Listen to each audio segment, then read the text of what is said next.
at this point. So Nats lets it go past him. It was used right on the outside. This is the newest version. It was nerfed a couple of weeks ago, and the duration is a lot shorter. Barely clears that corner, but a lot of people say Wingman can clear all of that distance the same as the old Boombot, and not at all. It's the same sort of distance, but there are still a lot of plays that you can make to clear some of those closer angles.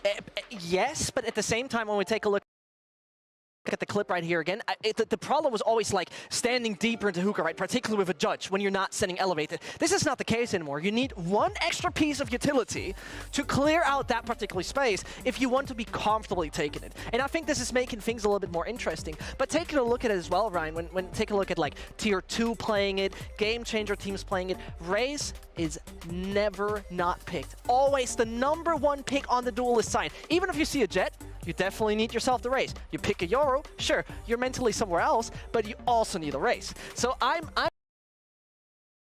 very interested to see, or more, I'm very keen to see, like, there may be changes, but who cares? Ultimately, in the history of Bind, this has been the worst meta for clearing a lot of those close angles. Boombot has been nerfed, Fades, Prowlers have been nerfed, the Aldrone is a lot worse than it used to be. So clearing a lot of those 50-50 angles is going to be really hard, and it wouldn't even surprise me to see tier 1 players not clearing those positions that a Boombot might have been able to clear previously. Well, it does bring the question as well, what have we seen on VCT Americas, and which comps have they been using to try and get the better of some of these angles? Pulling it up right now, NRG up against 100 Thieves.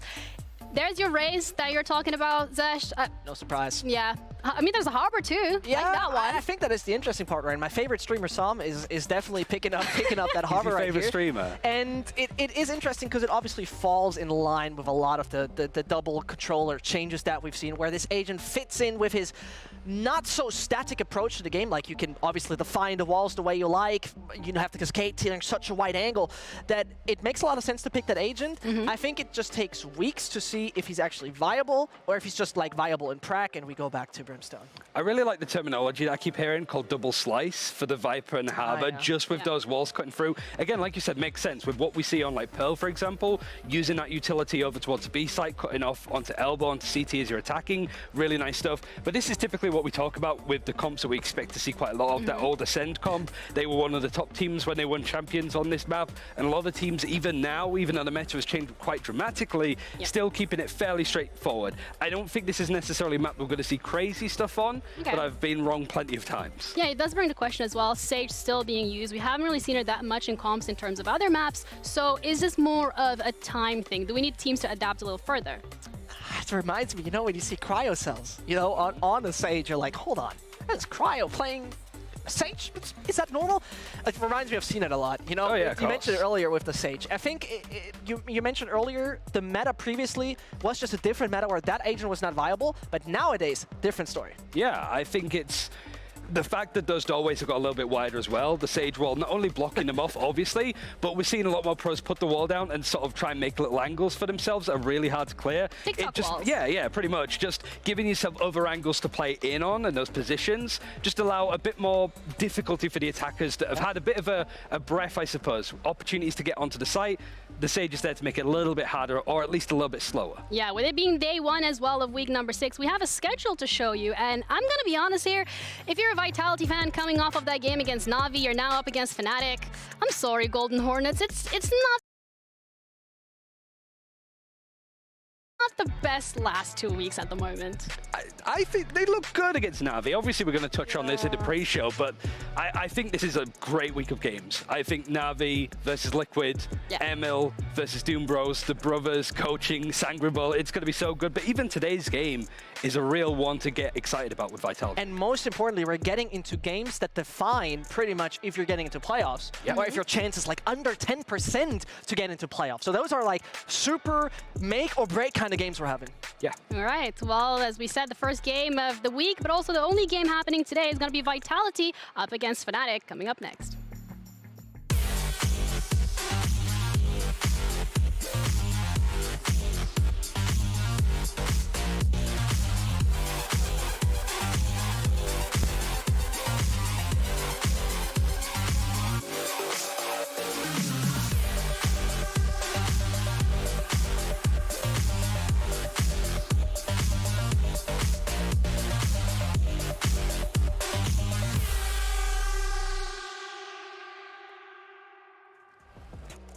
Fnatic up against Vitality, a match that most of us are looking forward to, except these two, because they're busy playing Premier. Well, it's the stress test. So we have to go. We're going through map vetoes now. So we're seeing. Okay. It's Pearl. How are you playing it on your tablet, my guy? None of your business. What? Works on toasters now, Valorant.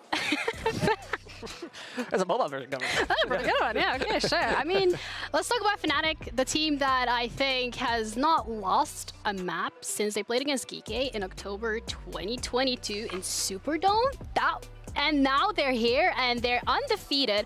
We're yet to see them on Pearl, but it's pretty impressive. I'm pretty sure it was on Bind, right, that they had that record going, but this is their map record overall because obviously with the unfortunate demise of Icebox, which frankly I think Sue was well within her right to get rid of it because I'm sick of watching it at this point.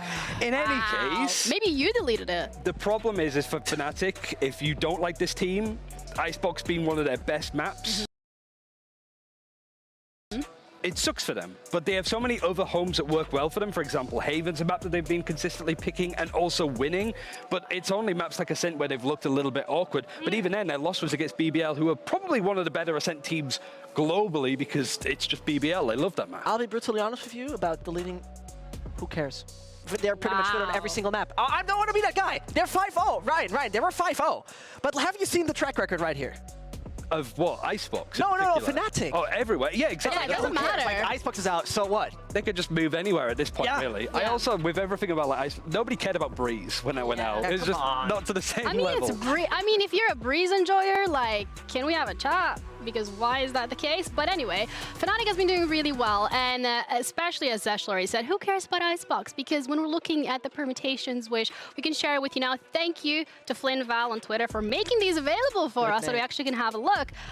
If they lose today, where do they stand? If they win today, what happens? Man, this is a risky game if they lose against Vitality. Absolutely tough one with 0.01%, where it is the amount of scenarios where they don't get it. And that's important to highlight. This isn't like odds. It doesn't really bear in mind the last games of Vitality and Fnatic have hit. It's out of all of the different simulations and variations that we have, which are like 30,000 different permutations and 2 million different combinations of results that we can get.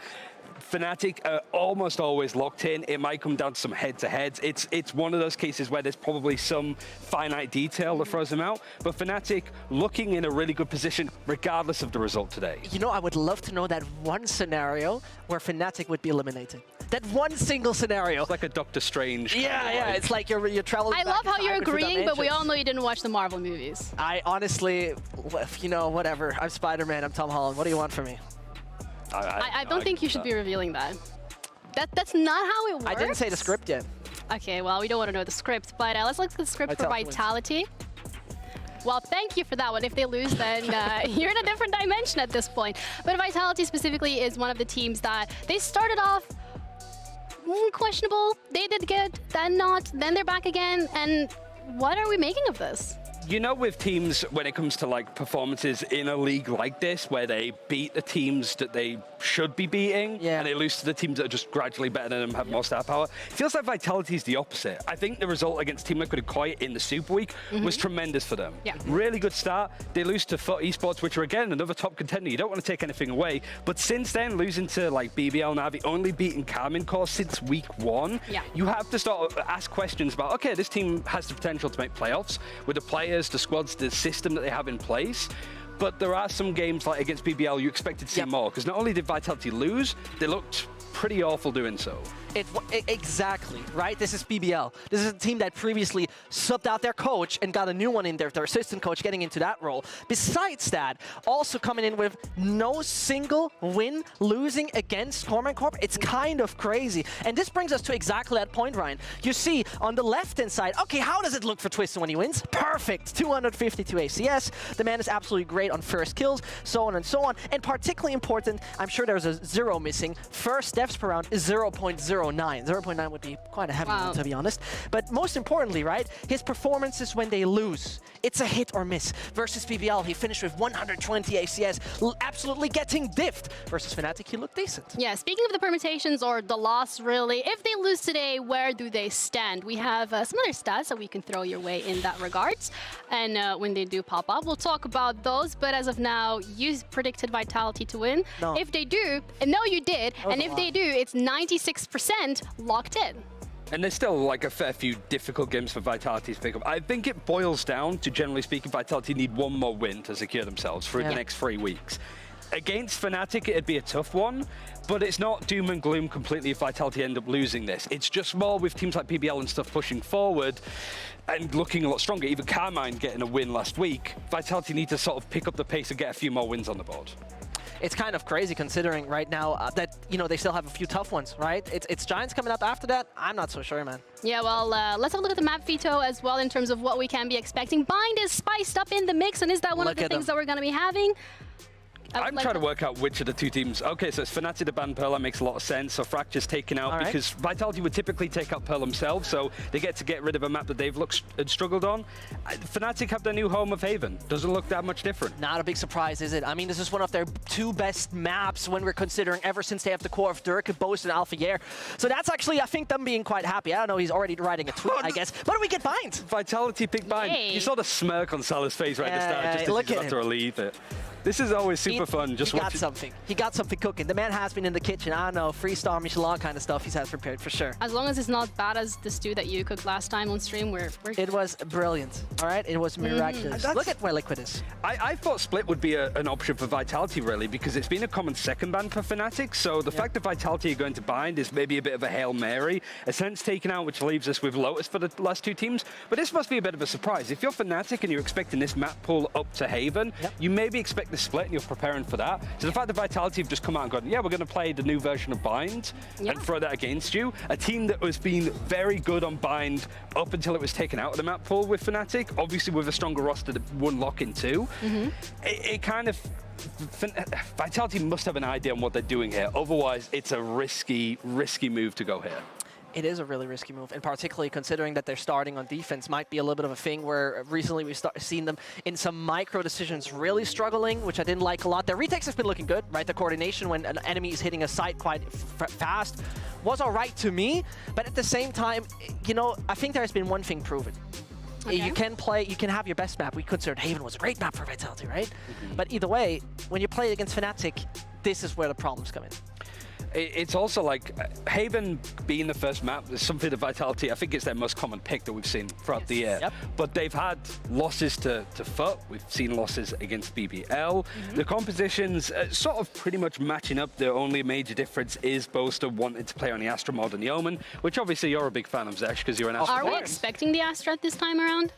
I don't think it's, if it ain't broke, don't fix it. That pretty much. But also just how much the Astra utility can help them when it's paired up for the Breach Stun, for example, using utility off the back of Killjoy, alarm bots and turrets that are placed down. Just the amount of information that Fnatic can get and the protocol set off the back of them getting intel is really impactful, and I think the Astra helps them there. For Vitality, it's that attacking side that looks a bit awkward when they played up against Leviathan at lock-in. As soon as Leviathan prodded them a little bit on attack, they panicked. Because this is a team that wants to roam around the map, try and find space and exploit it. They don't really go in with like a set execute or game plan. They're like, oh, we got to pick A, let's all go there. It's just a mid-round calling that we expect from Bone Cold, but it can be exploited when they overheat a little bit. But this is the problem with Fnatic, right? Particularly, or the great thing about Fnatic is that they rely so a lot in their defensive side. You might just see them 4 players pushing out of A, you know, too short, too long. That kind of might happen. They might be peeking out of long with Dirk holding that angle so well. Where's the freedom that Vitality wants? It might not be that present, and this is where I'm worried as Vitality, that you need to have a quiet, solid, and strong game plan, because the default of Fnatic, you can't easily break through that. I mean, with the coaching staff as well on Vitality, I think a lot of expectations are on the line in terms of how they're going to be performing on this map. Are we hopeful? Yes, yes, come on, say yes. What, for Vitality? Yes, say yes. I don't think so. Oh, come on. I think they don't lose get pressured into I just want to see them look better than they did against BBL. That's a pretty like low bar that they need to excel. But I do think that this is the kind of team that's going to push on and try and be, they rise up to the occasion against stronger teams. So this could be a good chance for them. Well, a lot on the line for both of these teams, not so much for Fnatic, to be completely honest, but we're going to be heading in, seeing the players walk on stage. Vitality up against Fnatic, coming up.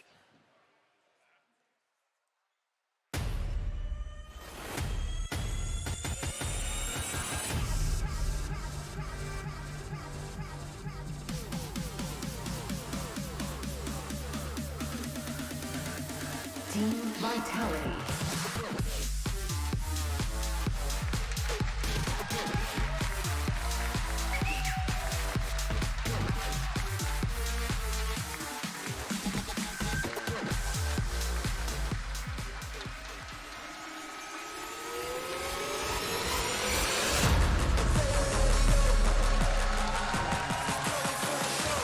I can feel it in my blood, got my heart racing. Got the world in my sights and it's for the taking.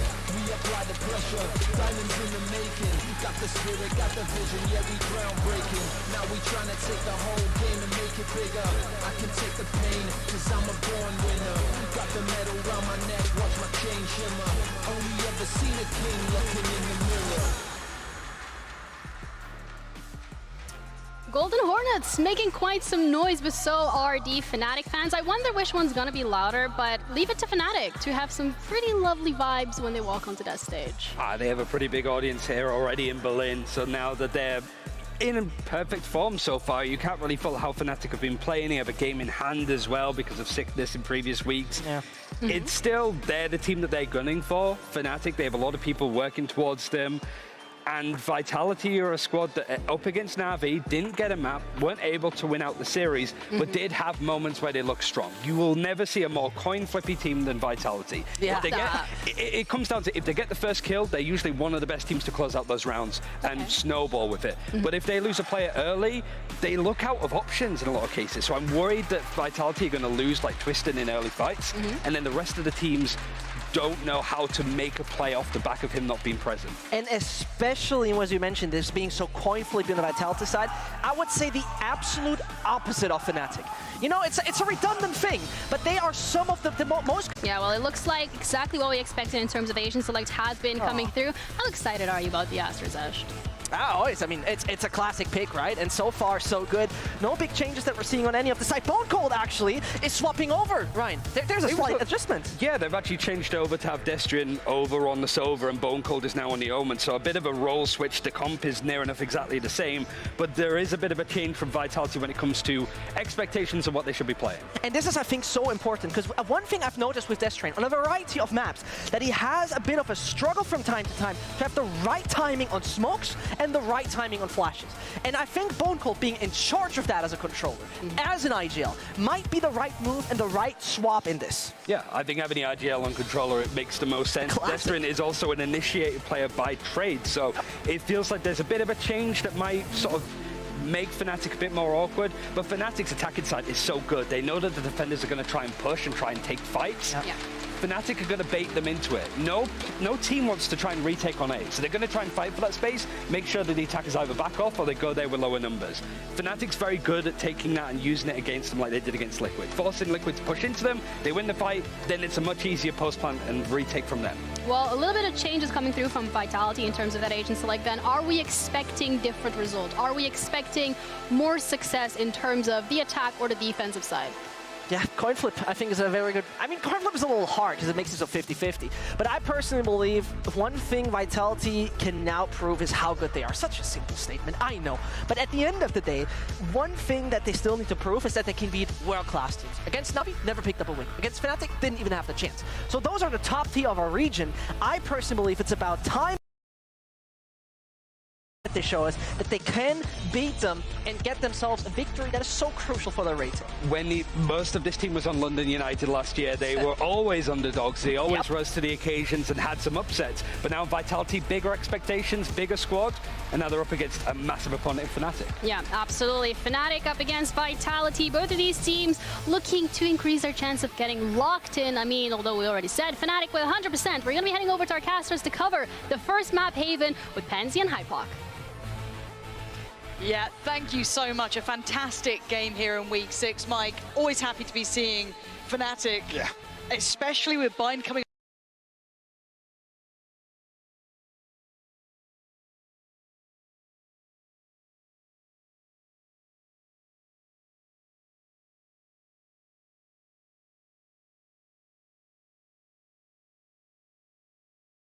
But now actually with the history and some of these results behind them for Vitality, last couple of weeks we've been thinking, yeah, we need to see a little bit more. Push. Now they need to come out against Fnatic today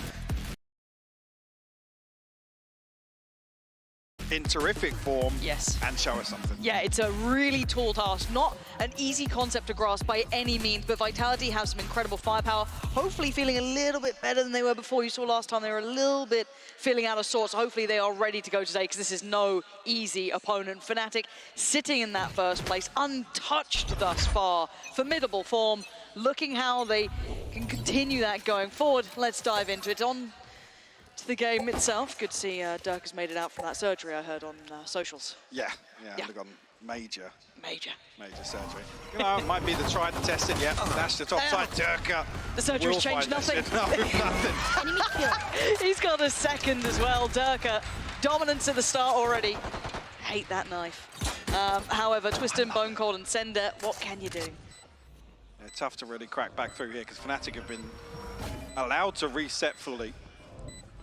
Lots to deal with here. Dirk continuing. Finds his third on the round now, potentially looking for the fourth as well. He actually is in a real position to do some damage for it too. Yeah, we know the Vitality style. Give him the ace! Give him the ace! The surgery was not successful. The man absolutely demolishing Vitality round one. And well, Vitality's woes in pistol rounds continue, sadly, but you can't take much away from what Dirk has been up to. I mean, that is a ridiculous opener to find as well. I said time and time again, we see them prioritize towards B. It's very, very vanilla, this cut and dry approach.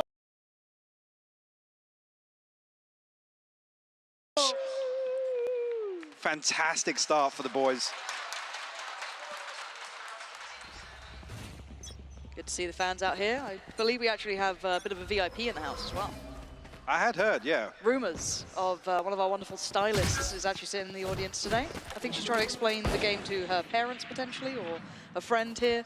But it's good to see everyone turning out. I know the Fnatic fans turn up in numbers, so... Fully packed on that side. Yeah, it is. Vitality, hey, they've got some decent No numbers flag to though, I'm concerned with no flag over there. Where's the flag? Come on now. Well, we talk about ult progress. Dirk is just knocking on the door already. So nobody else anything to write home about. Whether or not actually we've seen him try and prioritize getting that Blade Storm online. Does have the Phantom, so don't really want to see him. Placing swamp grenade. At least fully opening, but at least he's. I mean, one kill and a death. Obviously, still going to have it regardless. Mole's going to get stunned up here, and it's cleared with a dash as well. Nice. Oh, God. This is actually quite hard to watch so far. Dirk is in wonderful form. Again, you can't really say too much about it. This guy is arguably one of the best in the game. Alpha not so happy about that. Funny enough, Twiston with a shorty. Who'd have thunk it? Yeah, the trademark. Will be cleared here at least with the aftershock. Destrian will actually remove Dirk. Now, I mean, the Phantom becomes available, but not going to be able to get much done with it at all. 3 left standing. Dirk already on that Blade Storm. Be able to offset this. A comfortable position to be in here for the bonus round. But starting off 7-1 here for Dirk. And talk about, I mean, we had this conversation obviously last week with Twiston having a couple of isolated poor performances. Yes. Then last week with actually overall bigger picture-wise, Vitality's inability to capitalize on the work he can get done. Yeah. And here it's a very, very tough head-to-head. I mean, it is. It's the toughest head-to-head, I'd say. Yeah, alongside. I mean, back-to-back weeks you go off against CNED and then you go against Dirk the next. Yeah. You're not. If you come out even standing, it's impressive. A rough one for Twiston, who has been, you know, turning a couple of heads. He's certainly had a couple of performances, and that's going to be a horrible surprise. But it goes so right for Twiston. Finding all three, Dirk, Leo, and Chronicle all go down. Well, he must have heard us. Apparently so. He's up to the challenge today, apparently. 8 HP, but he can rescind, he can fall back. Sender through smoke as well. Barely seeing half of these kills, but if that's how you get them, you get them. Alpha, a 1v5. Not gonna happen. Twiston, lovely round for him. And to get confidence building, perfect. Absolutely. He's a player that thrives on that, you know, riding the wave in terms of the momentum. It's just, unfortunately, some of these series for Vitality not being there. And don't get me wrong, this guy's been putting up numbers. Oh, he has been. I had this conversation with Zesh back and forth earlier on, and it's like the problem lies a little deeper with where Vitality are able to capitalize on that, convert that into, you know, total side control, comfortably finding a post-plant position. Any of these other issues we've seen crop up, because I think even thinking back series prior to that as well, in terms of head-to-heads across the entire 5-man roster of BBL, Twiston didn't come out on top in one head-to-head. I'm not just talking opening duels, I'm talking overall. A lot resting on that man's shoulders for this team, but there are other players I do want to see have far more impact as well, because that potential with Vitality is there. Currently sitting in 6th place, just on that cusp though. This was going to be probably one of the toughest segments of the league. Na'Vi, Fnatic, sure, but again, just starting to get into a very precarious position overall. See, after noting this utility, I see the ping come out from Sender towards Sewers and towards A-Long. Careful. But Fnatic have actually regrouped here. Big information there. I think spotting at least 4 members of Fnatic. But Fnatic able to capitalize. As soon as they're spotted, it's going to flood towards site here. Some damage done towards Sender, and Vitality right now completely locked out of this. Spike planted. Yeah, no access by any means. Now it starts to get a little interesting. What do they have to work it back in with? Now they do have a little bit of utility, right? Molzy's got most of his, Bone Cold's got a fair amount, Smoke about to be invested, Twiston still sitting full kit, and Destry not far off either. So this retake should have some legs to it. None of it really lands though. It's just the trade that's come in so far. And with Chronicle still putting up numbers, Vitality looking a little rough on the edges here. Bone Cold needs more, gets more, much better. Can they displace the final player? It's Alpha in a 1v3, and that defuse is gonna be his biggest problem so far. First challenge found. Oh, he denied the attempt, but the defuse will be picked up by Sender, and Vitality actually managed to navigate that retake. Yeah, patience actually shown by Alpha here there on long. Unlucky not to find the other, but a perfect swing from Sender. So like I say, yeah, Chronicle obviously finds his first kill onto Twiston to kind of remove the punch from this retake, but after that, Bone Cold comes through, finds 2 kills, Destry, and also Really nice, things just kind of collapse very quickly for Fnatic there. Very nice. That round has at least unlocked the operator now. That's going to be out for Twiston. See how that dynamic works in this. Buy shaky at best for Fnatic. Bits and pieces.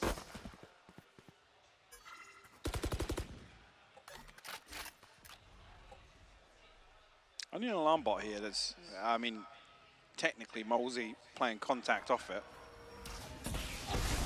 Dealt with very quickly. Actually find themselves in, and will actually spot out Molzy position. And time again, we see Fnatic not smoke both sides of this. They want the opportunity to take that opening duel. Up to Fury here though.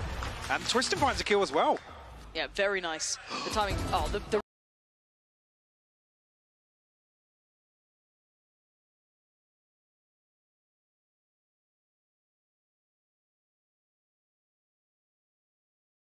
rifle gives away the game. Sender, perfect on the push as well. Boaster punished, leaving Leo with such an undesirable weapon, but makes the most of it for one. Cannot go any further. I mean, you're going to struggle to find value in these lurks. If Vitality give up these sites and they're happy to play a 5-man retake, then they have a body they can leave an extra 10 to 15 seconds on either extremity just to pick up Alpha yet.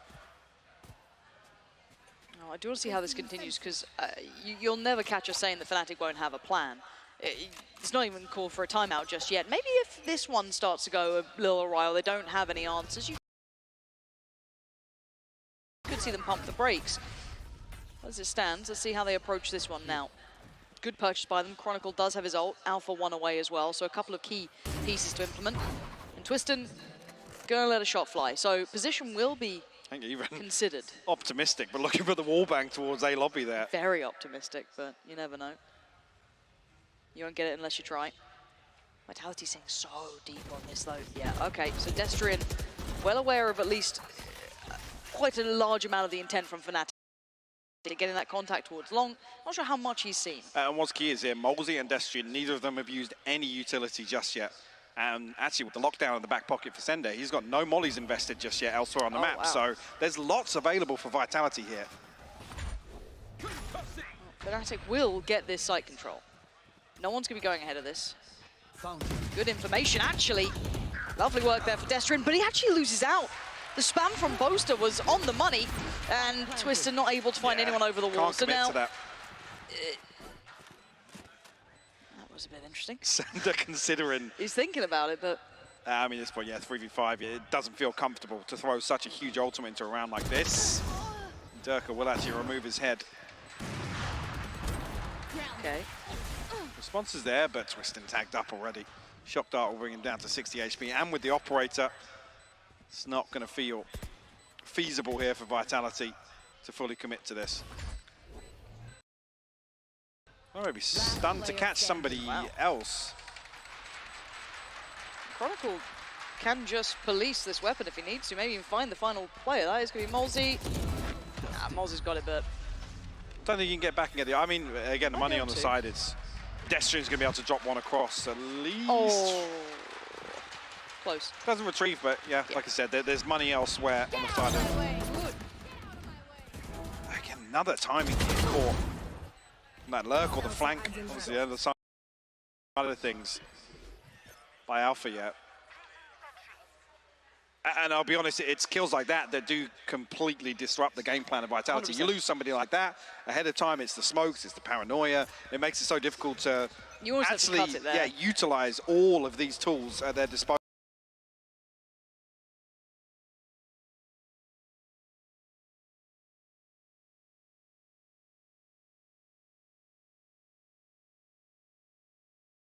Which is the plan from the get-go. Yeah. I mean, look at it again here. We're going to see only the recon invested. There's no fault line on the back of it. This is just to try and post up, create some pressure here. Slight Twistin. adaptation. Yeah, the out drone here to... maybe things like this are what Vitality are going to employ to catch them off guard. If it burns a little more utility on the way in, not too bad. Twistin, he's certainly looking dangerous. But there is that tipping point. He will have to rescind and fall back, right? But when is that? Well, conversely, there's actually 3 players posted up on site here for Vitality, so maybe even considering this reclearance towards sewers. And it is an isolated player. Boaster is so vulnerable right now, they have no idea of it. Molzy, yeah, okay, he's got Boaster down. The paranoia did go through, he's not going to catch because Boaster fell ahead of it, but that's fine. They can't follow through on this though. No, they've had to pause. Yeah. So now really looking towards, I mean, either Durka at 47 HP, now finding an entry elsewhere because they have to hit a site without smokes. But I like seeing Bone Cold drift back. I feel like there's that little bit of awareness going, okay, there's no more in, you know, tells that they're coming towards A. This is really nicely done. Even just trying to find Boaster or whoever it was in sewer, isolate that kill. But this still puts pressure on Sender. He's not out of the woods by any means. Yeah, stunned up, has to fall away from the site. This does then kind of lean back into maybe that retake. Lockdown going to come in. Actually, that throws a bit of a problem, but Alpha, out of nowhere, is destroying them. They do everything right.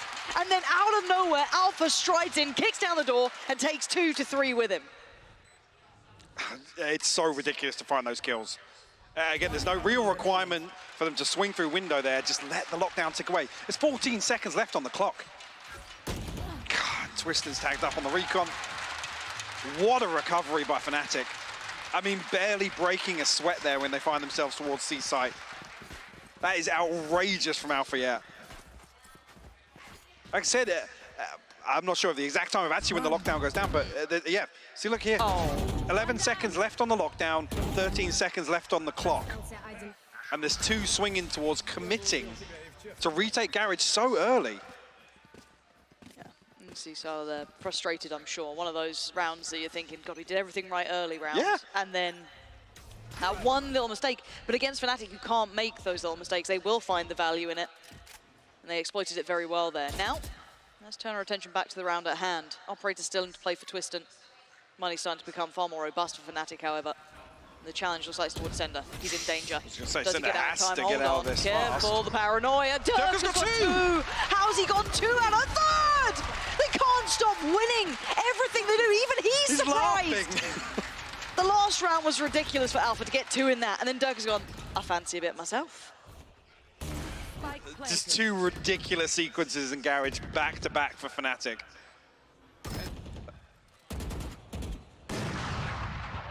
And now, at least hints of that game plan starting to crumble for Vitality.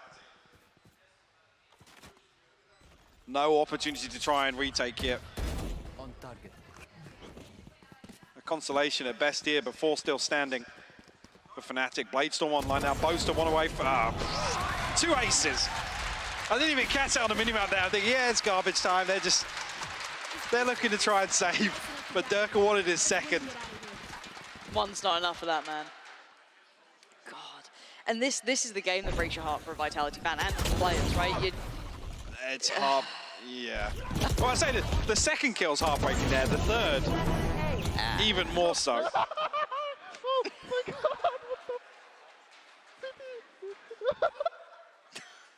Oh, I see our stylist in the That audience. was our VIP. There she is, chilling out up there. The slow clap. She's ignoring us now. She's busy. Oh, God. I was going to say, I'm curious now if the response becomes dig your heels in and fight very, very early on. I mean, they trade off Twisted and Durkee here, so you got to argue maybe it's a win for Vitality in that respect. I'll take that, maybe. Problem being now, actually, if they do get themselves into a post plant, there's a Hunter's Fury, there's a lockdown available for Fnatic. But it's only the TP of Bone Cold. Some utility here and there, but a different example here. Molesey's got no flashes left. It's the Aftershock fault line when it comes back online, and the Paranoia.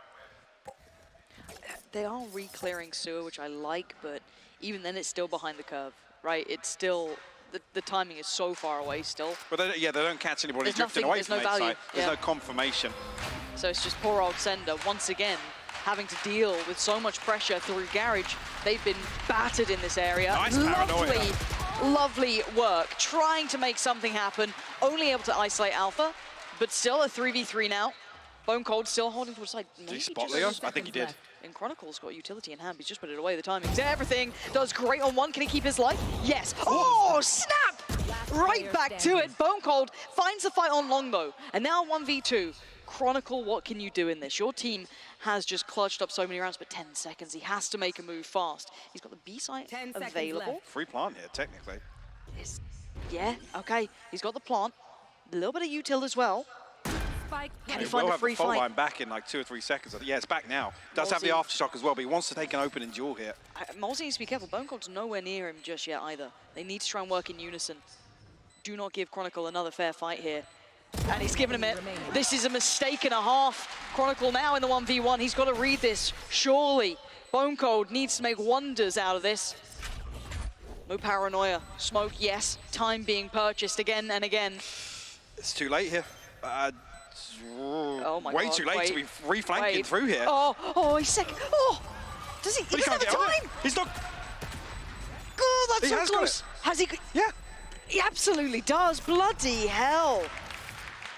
Chronicle I think went Chronicle's around the world, so paranoid that he's noted there. He's actually expecting Bone Cold to come and hard clear him, even after that smoke is invested towards front sight. I mean, there's a world there where Bone Cold can just stick the defuse all the way through. Yeah. Technically rolling the dice, but I just still can't believe we got to that scenario. The fact that that got down to a 1v1 just feels obscene.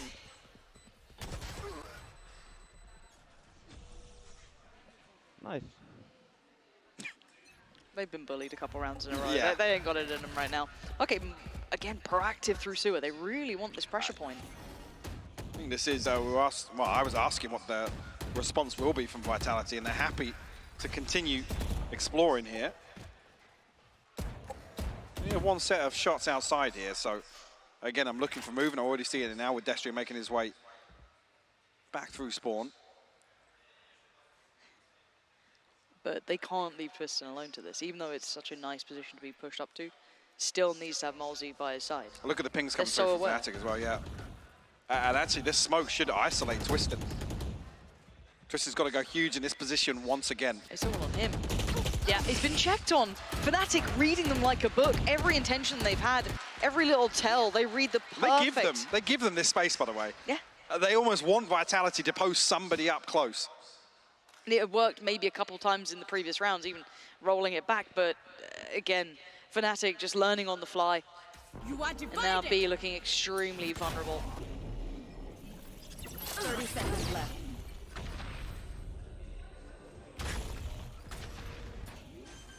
Bone Cold slowly making his way down C-Long, but again, stopped by the turret now. Again, some utility burn up. Will delay the plant, but will still come through regardless. And they need to pressure this backline. All of Vitality come from the same side right now. Destrian's found Dirk, but that's towards the front side of things. How do you disrupt the back? Maybe this is how you do it, apparently. But the answer's coming back in. Boncomb's going to sit at least a half. He's fine, gets off this. Alpha needed a kill from that. He's not going to get it. No further real damage comes in. Yes, they're down to half, but they can still defuse. Alpha can only get one in this. What? Wait, the nano swarm, hold on.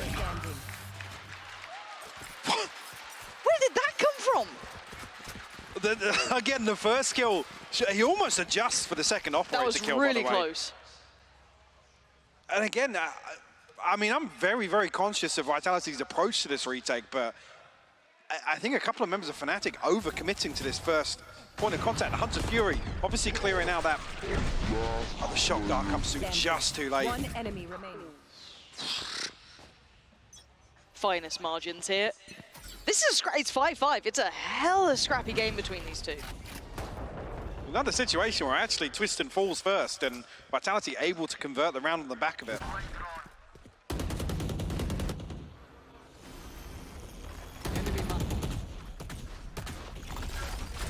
Are they pushing this? Okay. That's a very early You investment. can't close that gap at all. It will give them sight at least, because Vitality have to get out. How much do they have to retake on the other side? Still quite a decent amount. So last time around, there's almost a freebie towards Heaven, right? I think it was Destrian got punished by Boaster, a couple other issues, but this is actually should do a good amount of chip damage. Alpha on the operator and Dirk are up close. Still gonna be a 2-for-1 trade out. Aussie trying to clear towards Graffiti, spots nothing. We can see the positions the Fnatic are holding. That was very close by though. And now there is a flank on the way, but need to get moving on this. 2 players towards suicide. No paranoia, no, again, no flashes from Molsey. Sender very late on this flank. Might catch Durka, but time's already expired, I feel. He's found 2 of them. They need to try and clear Leo about 5 minutes ago, but they're trying to do what they can. They make it to half. That's not bad. That's incredible. Vitality somehow dicing up Fnatic into manageable pieces. I mean, it's another situation where you think, yeah, sure, Fnatic are going to be able to hold on to this. 2 kills come through, similar to the previous. Yes. Probably the worst timing possible for Fnatic in a post-plant. I mean, I would be very surprised if this is the plan all along, but initially, at least here, Vitality look as if they wanted to lean heavily Holy shit. on kind of, you know, playing numbers advantages, but even now they're getting away with some retakes that they absolutely shouldn't.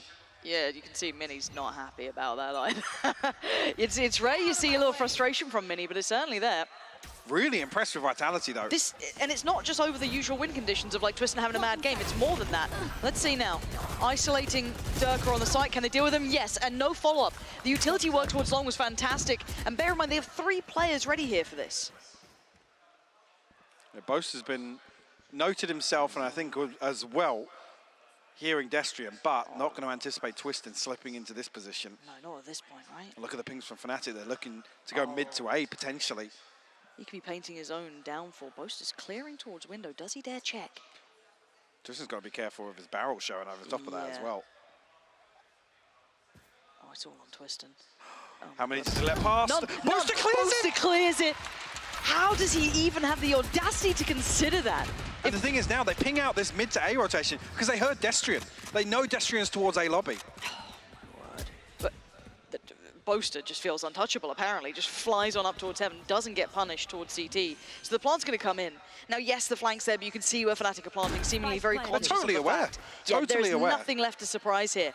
And still, you can see Sender trying to clear through just in case the flank's still there, the lurk's still coming in. It's not. They are sitting ready for this. Very unorthodox as well. Lockdown on lockdown. They will trade off here, and you've got to argue that Fnatic ultimately the ones to probably benefit from this a little better, but Bone Cold isolating Boaster very early on here. Oh, this is going to be so down to the... Did they forget about Destrian? He just navigated around towards Suit, but they need to make a move. It's down to Alpha and Leo, but the time is slim. Vitality have to get on the side. They found Leo. Where's Alpha? 3 HP. Nothing more to be done. The time is slim, but it's there, surely. Bone Cold holding on to this one. Another defuse. Bone Cold actually. No. Like, do I got it? I think I got it, yeah. I think we're good. We're at 7-5. Very, very bizarre. We're at 7-5. I guess the last 6 rounds, really, you could argue some, again, beautiful decision-making here in the mid-round from Boaster. You can see initially that plan was made on the fly immediately. It just so happens to boot, they get the kill onto Twistin. I mean, I'm not sure, actually, if Vitality know just how fortuitous that lockdown is, because it forces them away to Long. They've planted for backside towards CT. So it's really, So Boaster dies, they then have no opportunity to then actually stack up because arguably, like I said, they knew where Deathstream was. Boaster heard those steps, that's the whole reason they formulated that plan of mid to A. Wow, a lot to be said about this half, and I actually want to kind of almost lean into it once we come back from this, but I've got a little bit of a note here. We're heading down to Ginny for a little bit of a surprise.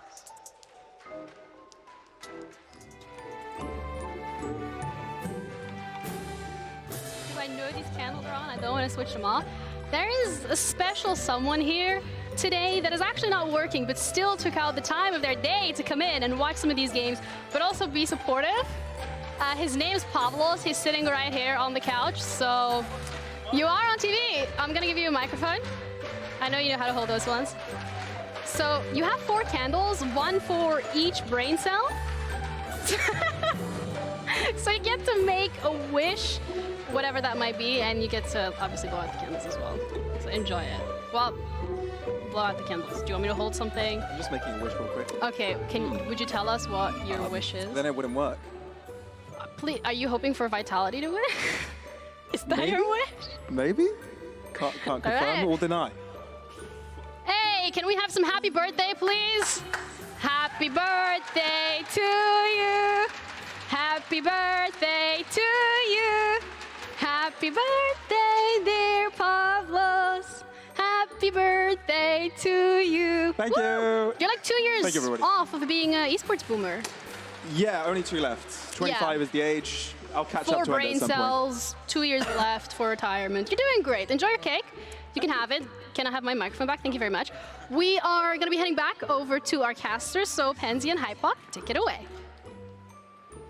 I've been called old. Someone had the audacity to try and sing, and hope the audience came along with it. That's brave. That was a really brave choice. The echo was not good out. It was, hey, you can't win them all, but I love the attempt. Indeed, happy birthday. But we need to start focusing on this game. Mike, actually roll it back, because that first half actually deserves a lot of credit here, because Vitality have done something that I think a lot of us didn't expect them to do, and not off the where some of these are unexpected outcomes. Yeah. I said you look at the minimap, you look at the position, you think, okay, yeah, barring 2 or 3 kills here, Vitality should not win this round. Yeah. And they absolutely swung them back in their favor. And that's, keep in mind, this is Fnatic with 5 rounds with 2 aces from Durka, right? So take from that what you will. Durka only going to get 1 hit, quickly handled. Leo strides in, does well enough to find Twiston, and actually follows up. Sender goes down, and Fnatic, just brutality is the name of the game. That was messy, but it's got the job done. I think Bocod even thinks he's killed Durka there, looking to find a second opponent on site here. Yeah, Molzy down to 40 HP. It'll be tough to find anything here. We'll hear the reload at least from Boaster, but so is he considering clearing with the aftershock?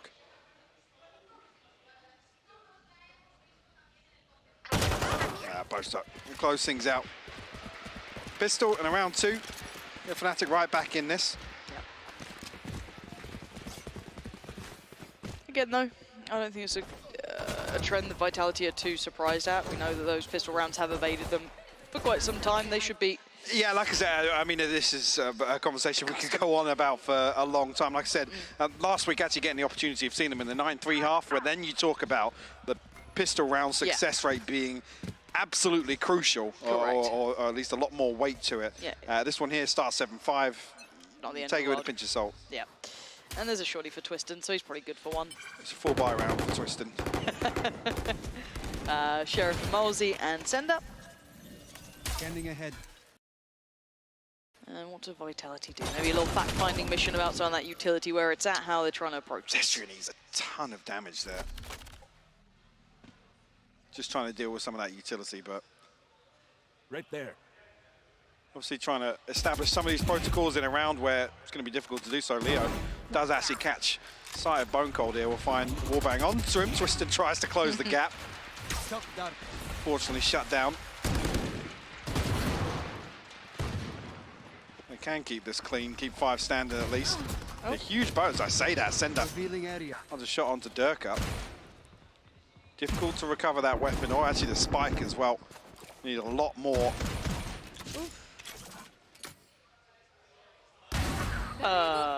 Sender's still so disgusting with a Sheriff. We talk about Bone Cold quite often. Yeah. Sender's not far behind. I think if anything, kind of starting to take that crown a little bit. Boaster 30 seconds creeping on the back lines though. It should be quite telling that he's not being able to spot anyone towards Sewer, so they've pushed up pretty close. See them tuck it in towards the corner. This crossfire is very unpleasant to try and break. Sender's going to need an absolute banger of a shot, but there's Boaster in the back line, and it ain't pretty, but it's got the job done. Close it out. Will actually retrieve, well, 3 rifles, the 2 Bulldogs and the Phantom. This time around won't have the Bladestorm there for Durka. Just again with that protected purchase, should be able to get another rifle on board. Chronicle at least buying down to 50, so yeah, expecting the purchase out of Durka as well. For this Logitech G power-up round. One of my favorites.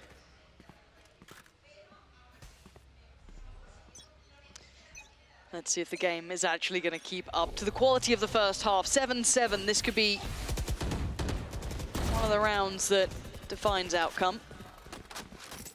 See what Vitality can do here, now fully equipped. Extrapolating what information they could from those first couple of rounds. Denial of space towards A lobby actually pushes Vitality immediately towards this heavy ceiling. Boaster will be called upon. Looks to reposition here. He's got himself a shorty as well. Vitality happy that they've baited out a couple of bits of utility, but no commitment on the back of it. Already you're going to see Leo head back towards A and Chronicle to pick up the slack towards B.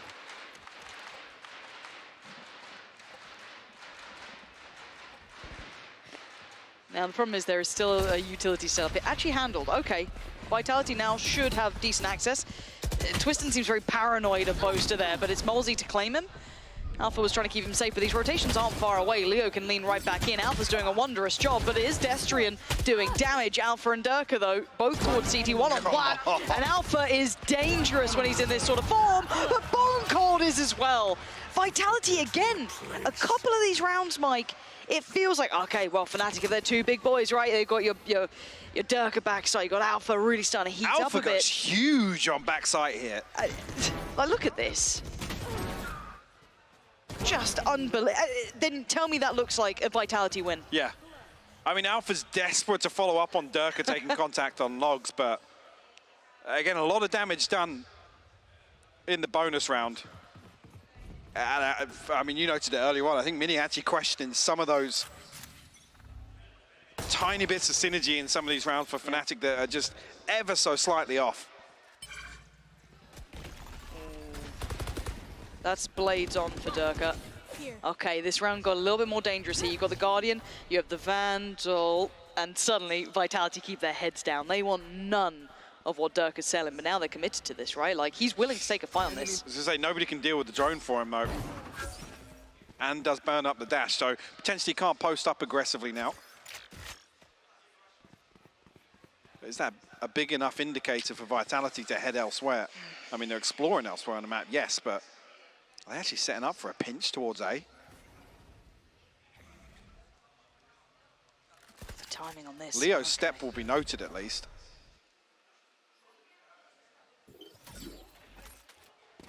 I'm not even sure actually if Leo's step is what deters them away from that A pinch. It looked as if Sender and Bone Cold were happy to challenge towards B there. And the timing in this contact found in Garage could actually be disastrous for Fnatic. I mean, Durka's still, yeah, they've got the perfect read here actually. It's pulled nothing. Thought about that? Yeah, by all accounts, you'd imagine that they were going to go for that lean. But Sender's done well to find the lurk in middle. That's Leo now removed, spots the barrel from Alpha. Perfect, really good value to this. But Durka's still standing and still fighting. 2 huge kills, 13 seconds. Spike's still in sewer. 10 now. They need Durka dead or they've got this round. Boaster's found another. What? How has Fnatic turned this one around? Sender did everything right. They had the sight on a platter, but Durka somehow saw through it, got himself there and got a boatload of kills and got Fnatic the round. Boaster goes huge with the Sheriff as well. Massive kill down. I think it was a Destrian down towards long. This is massive from Durka as well. Yeah, Destrian down on long here. And then the freebie onto Bone Cold. Yeah, I can drop Durka up now. That is ridiculous to turn that around. Another round, actually, crediting Vitality in the first half for some of them, but you look at that, the timing of Sender finding not just one, but 2 kills on that mid lurk. I'm just still amazed that Fnatic read that. I don't know if there was an audio cue or something, but... I guess because there's no steps behind dealing with the turret, there's no flood into garage. If you know 2 players there, potentially, if Bone Cold's still there, he has to come back and retrieve the spike, sure, but if there's 2 players, maybe that's what changes things. Oh, denied. And that's big, actually. Oh, okay, Sender's still found a bit of room, but Dirk is here. Yeah, Dirk has got you dead. No worries about that. Could get more pressure following. Not really. This is all looking a bit too messy for my taste. Again, the spike is down on B, so the actual meat of this round seems as though it's been picked clean. And Ascender does something quite miraculous here. And Boaster in a dirty little angle. Not gonna let Bone Cold past. And the spam's good enough for the job done. Leo's there to claim it. Fnatic make it to 9. And not as much impact there as Vitality would have wanted, I imagine. Right here. No, I mean, it always feels a little uncomfortable going for these drive-by hits on B, especially if Twisted solo ahead of the spike. It's then down on site. Somebody has to come out of the smoke to retrieve it, and there's just a lack of information. The recon's obviously long expired by then, unless you get massive amounts of information from it. I think here, actually, it's posted inside Twiston's Cloudburst so that nobody can push him whilst he's planting that. But again, maybe plant location a little bit safer. They don't lose the spike in that situation, but like I said, it never feels comfortable for these kind of run in, plant, dash out, full reset towards mid. Especially if the enemy controller is still alive, there's always that chance of something going wrong in the post plant. Yeah, it feels incredibly risky. That felt like a roll the dice round for Vitality, to be honest. Again, this scoreline is not too concerning. No, and bigger picture, we're talking about the team in 6th place who've started to come up against the big boy opponents here. And actually putting up a really fair fight against Fnatic, who are sat in 1st. Now, again, you look at the map pool, Haven, Bind especially, you think this is a 2-0 all day, but by all accounts, credit to Vitality and credit to Sender, who's having a fabulous game for himself. Yeah, absolutely. I think as well, obviously, I mean, touching on this role change ever so slight with Destiny and Bone Cold, I like it. You're never really going to lurk better than Bone Cold, to be honest, and if he's in that position where he can kind of orchestrate these rounds from the back lines, something we did see time and time again on Split last week, actually, where Destiny was just unable to find value consistently in that position. I'm curious, actually, if there was a set piece around Chronicles Aftershock there, with the star placement, actually, again, fairly default from Boaster, but we haven't seen it just yet. For maybe the fault line to follow up, the gravity well comes through. Yeah. Especially with Vitality a couple times stacking 3 players into that couple opposite sandbags. Maybe just needed a little bit more showing of presence and they could have pulled the trigger on it. Maybe something to look at in the future. As I said, Durka is the solo anchor for C here. Will be droned off. There's a turret, obviously. He actually repeats off that whilst revealed. The paranoia didn't quite catch him either, so Twiston's now on red alert. Durka has finally had to fall away from the site. Gives it up, but the tag, it's got 2 players. Molzy and Bone Cold trying to do the dance, and Molzy just gets pinned to the corner. They are going to get the plant for this, though. And the lockdown coming in. And Alpha 2 away. Very early lockdown, though. Boaster does have the Cosmic Divide, so Vitality have to commit towards... I was going to say site or garage here, because they can't really give up site here with the Cosmic Divide being available. Oh my word, they've got Destiny and Twiston got one. They got Chronicle and Durka down. This is massive, and Twiston didn't fall away. He held his ground, and he held the fight perfectly. Still spots out another towards CT. He knows the positions now. He's in so much danger, though. He has to try and make a move out of here. He can't hold on for much longer. But the time he is buying is so precious. Alpha and Leo, they've got the operator. It's safe time. There's no more seconds left on this. Alpha could do some damage, maybe. Catch Destrian on the way out, potentially. No, I don't think he's got the opportunity for it here. This is beautiful. Like I said, wow. The awareness, obviously, that they cannot, obviously, completely reset. They take the space while the lockdown's still ticking away on site. Yeah. Again, with that Cosmic Divide, that can completely shut down any post plant towards long, or focused at least towards long. It just feels so precarious that this is how they win the round, basically, at that point. Or secure it, should I say. 2 wallbangs, but I guess that's what they kind of committed behind, so it works out well, but man. I don't think Fnatic were expecting Vitality to be that proactive. Maybe not, yeah. That's probably the bigger draw of it, was the fact they actually got proactive in garage there, rather than falling too far deep. But we do see Dirk with it. Oh, hello, Twiston. Boaster's the one to actually find Twiston in response, but I mean, gets away with his life. You see the confusion on Durka's face there, where it's the first real time. Alpha, Is Alpha right? going to get cleared? Yes, he is. Brilliant. Nice heads-up work from Bone Cold there. Some 50-50 plays here from Fnatic, not going in their favor. Like I said, first time Vitality have been heavily stacked outside. Oh, sorry, outside double doors here. Yeah.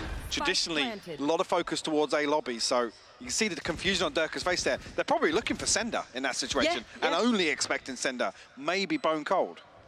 Yeah, that's actually a lovely little kind of twist to things. Boaster now trying to take those couple of cautious steps, but did he? Yeah, he's seen Bone Cold there for sure. Yeah, absolutely. Calling that one out. You can see how Bone Cold trying to deal with this. So much pressure his way. Leo's been warding off, but it's Chronicle to find Bone Cold. Now the chase towards Long. They are all stacked up towards this. Boaster has utility. Can he do anything with it, though? The time is dwindling. Chronicle, damage dealt with, forced back. Boaster's fallen. What more can they do? Leo down so low. It's time to back away again. Vitality are going to take the lead from this, and they want to chase. Last player standing. You want to try and remove the operator again. The finances are available for Fnatic, but it's heartbreaking for Boaster. Tries to get the gravity well and the stun off when he spots all of those players retreating down C-Long. It's just a little clunky with the astral form. Again, difficult to pull off in that situation, but... 2 in a row now. Oh my word. And this, like I said, this starts with 2 separate plays that you think are 50-50s, which Fnatic aren't known for. No.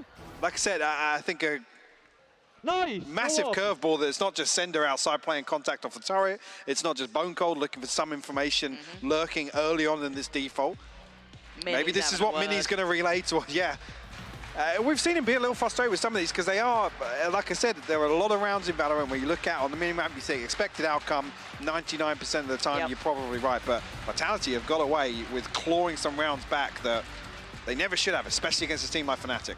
Yeah, you're on the money there. And of course, an opportunity for Vitality, Salah as well, to have a chat, kind of check back in, have a conversation about what's going on currently, because... Probably a harder job for Salah, honestly, because it's like there's so many variables at play. Exactly, yeah, exactly. But this is the thing with Vitality, when Twiston's having one of those days, you do get those dice roll rounds where it's like, Twiston will find you two to open up. Hey, but you could say the same for Durka. I mean, the man's consistent, absolutely. Sure. But then he goes to the extreme of, like, sometimes he'll get you 2 full rounds. Difference being for Fnatic, I think the discussion of Durka being the win condition is less credible nowadays than it used to be. Absolutely. Because, again, on all cylinders, this roster is insane, right? Honestly, if everyone's performing at 110%, no team can stop them. Yeah. I think that's a fair assessment. I don't think anyone's actually going to discredit that unless you're mental. But it is trying to activate all those pieces, right? That's always been the element to it. But you always get a good performance out of Durka. There's not a day that he's going to be off, I feel, anymore. But you're right. Twiston in comparison away is a little bit different. This is a little different, actually. A much earlier drift towards Garage. Actually, the timing of the smoke. But the adjustment on the side of Fnatic actually is... Yeah. Alpha's basically set up towards an anti-rush. Which is what we've been seeing. And it looks like they're going back towards... And this was during that... They dealt with it pretty well. Okay, a little bit of damage, but... So far, it's okay. It's how they now filter on through, because Alpha can kind of backfill the space here. Yes, Bone Cold's made it to sight, as is the other player there. You just on dash, that's going to be Twisted, and the timing, terrible. But Chronicle doing wonderfully. Finding Molesy there is fantastic. He's still trying to hold back by logs. This is massive. That's 2 players revealed. They know the Bone Cold is still on the site, and Leo tucks him into bed. Bloody hell, that was snappy, but... I mean, this is beautiful from Bone Cold as well. He kind of negates this damage, TPing across onto site, gets himself into a position to maximize value off that paranoia. It's just unfortunate. I think a player gets caught in that long smoke, gets spammed, and Bone Cold's just like, where do I put it? Where do I put the paranoia? Who's ready to swing off it? No one's quite there yet, And funny, Twisting catches a blind coming out of connector. There's so many tiny things that go wrong for Vitality here. It's actually really unfortunate, because Bone Cold gets himself into almost a guaranteed value position with that paranoia. But during that timeout, the funny thing as well is that it was mostly Alpha talking. So it probably was, how do we deal with this garage pressure? And I like the adjusted setup there. That's going to work quite well. Puts a little bit more on Boaster, who's actually just taken a lot of damage. I was going to say, he's got to be really careful actually with how low he gets, that he doesn't get caught with the Hunter's Fury. 27 HP, but he is still standing. And Vitality's burst through Garage has been dealt with now. And the problem being now is actually all these positives we talked about, this drift back towards A. with Durka having seemingly a lot of control or freedom to control this part of the map.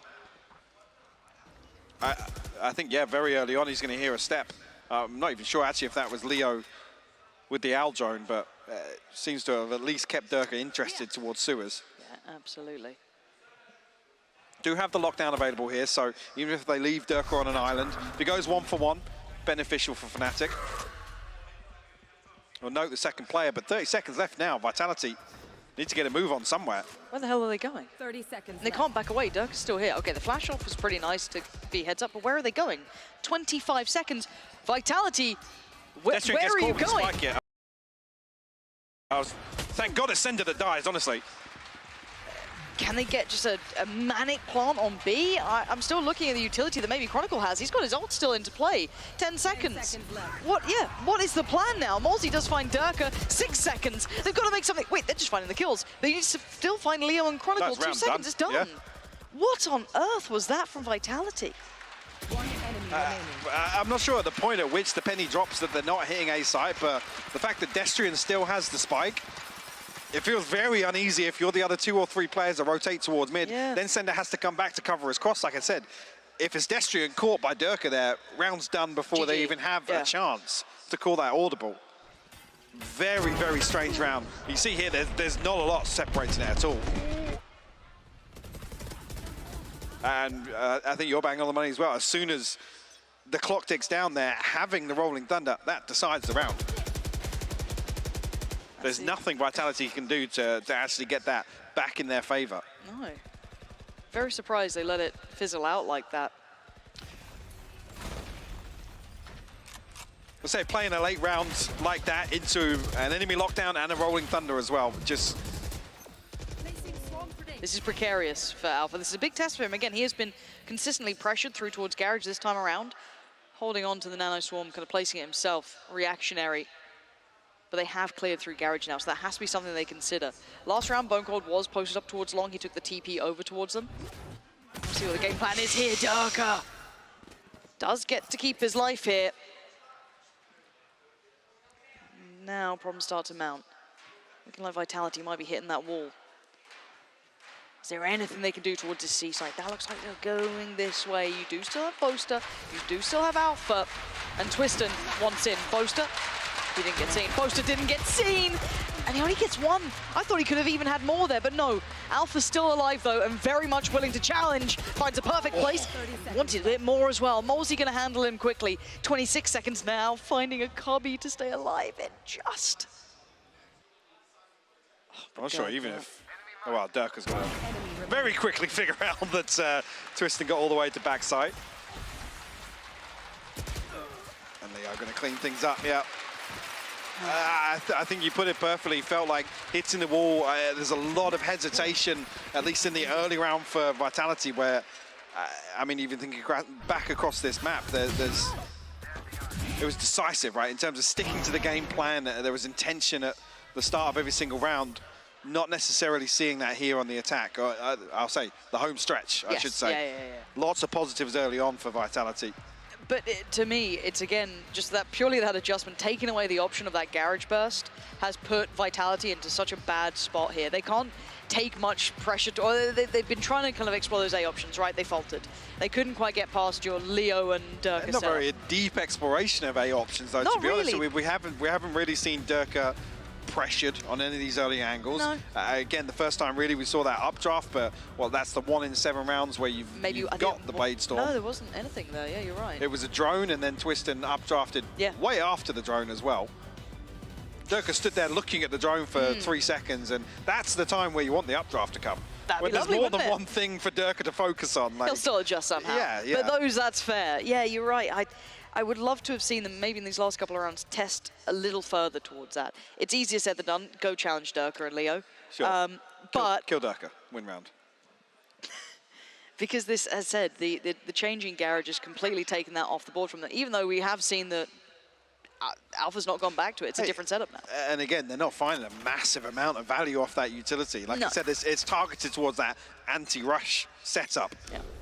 But they haven't really found much of, well, they must have heard us, because now they're actually actively looking to take the space away from Durka. Okay. I don't mind that. But now I want to see if they can deal with utility on the rest of the map. Post up someone like Twiston, leave him to his work, see if they get overconfident potentially if Durka goes exploring. They seem hyper aware of the chance someone could slip towards this position. So I don't know what's going to really dissuade Durka from continuing that train of thought unless pressure comes onto the other side of the map. He's actually found the wallbang on Twiston. Yeah! He's found the second shot as well. Yeah. It's such a beautiful read from Durka. That is ridiculous. He is one of the best in this game. I could not care less. This guy is near on untouchable.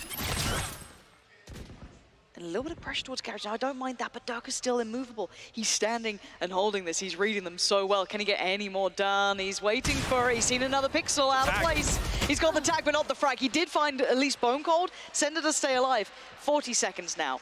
Where do the options lay? It's taken them this long, 2 bodies to get past Durka. Destrian not going to find an engagement here towards mid. Again, no utility here, so Boaster rotating across. At least he should still catch the audio cue, but it's not comfortable. Last 20 seconds. Still lots of utility available for Chronicle, Alpha, and Leo. So actually got a Cosmic Divide as well for Boaster. Ooh, drifting a little deeper towards the connector. Okay, and finding Leo.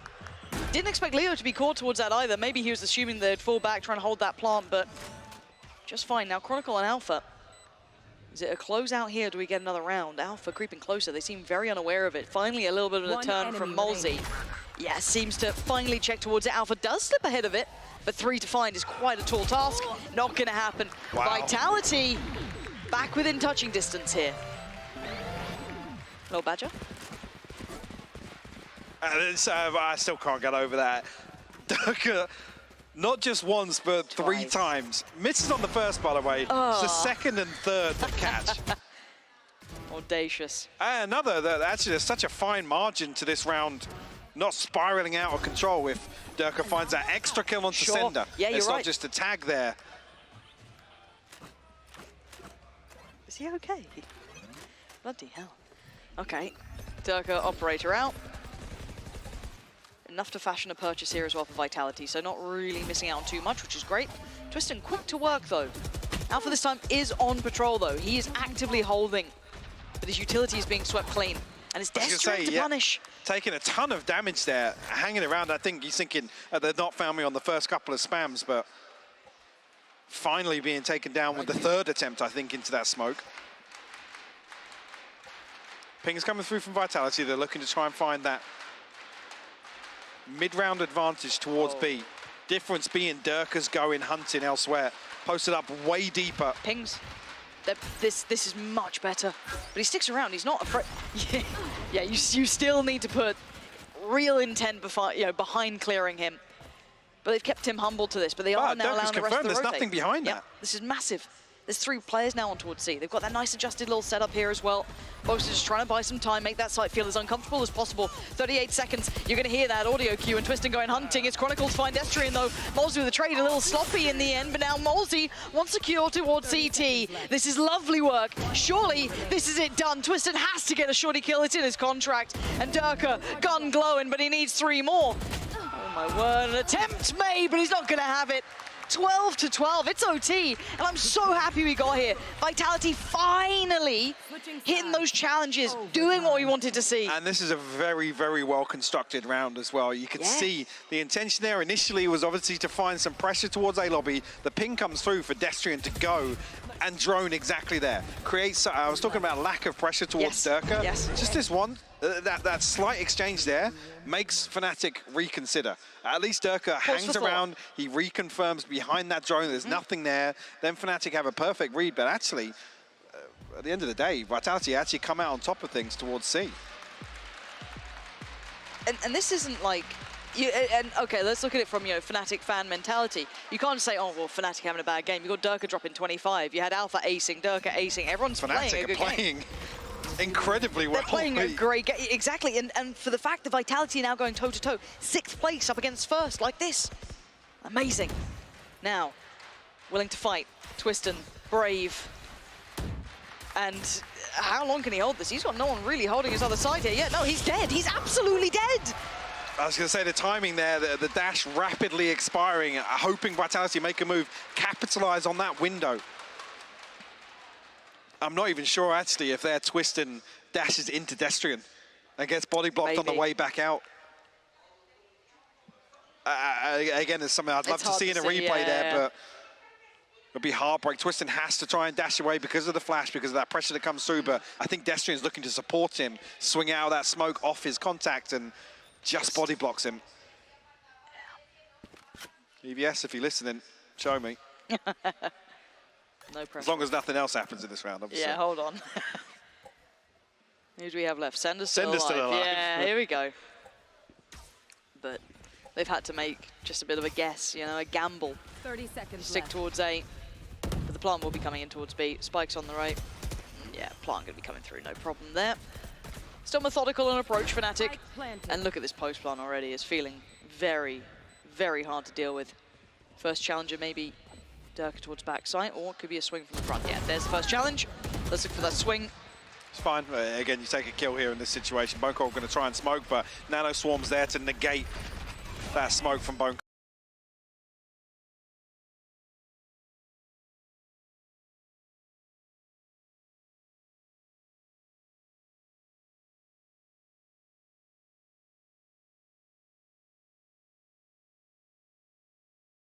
Cold. One enemy remaining.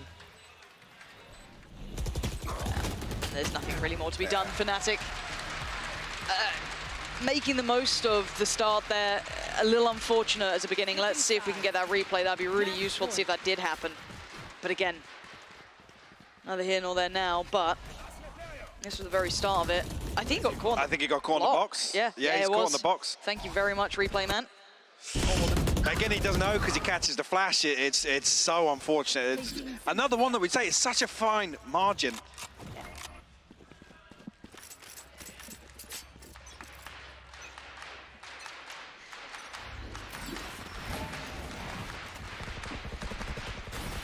Durka now back to the hunt, patrolling down by Sewer. Here. Couple slipped ahead. Where are you going, Destrian? Destrian's lost. Well, this shouldn't be news to them. It's happened the entirety of regulation. Every round, and Durka's just still holding ground. This is, yeah, falling to pieces. Oh, he's got the 2 for 1. He's just grinning. This is fizzling out, sadly.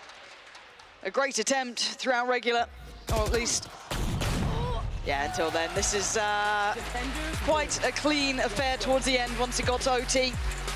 A little unfortunate, really. Hey, I was about to say this feels very unfortunate for Vitality because there were lots of positives to take away from that one. Again, the biggest criticism, I can't even speak, the biggest criticism actually the last couple of weeks for me has been their inability to kind of capitalize on Twiston. Some of these rounds actually, they're flipping when Twiston's gone for 30, 40 seconds. Yeah.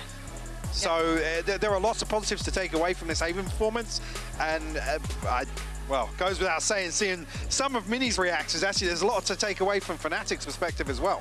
Yeah, I think that's one of those games that'd be great to look back through, kind of knowing the outcome and kind of like looking back at some of the specific rounds there, because that's probably one of the closest games we've seen the entire season on towards Fnatic. Not many teams even take them to OT. I don't think they've even dropped a map. So the fact Vitality pushed them this far on Fnatic's choice is pretty fantastic, and the best part is find something. I'm excited for that. I'm ready for Bind. I'm very excited Whichever for that way one. it goes, I'm super happy. We're going to head to a break. When we're back, we've got Bind coming up and the analyst desk.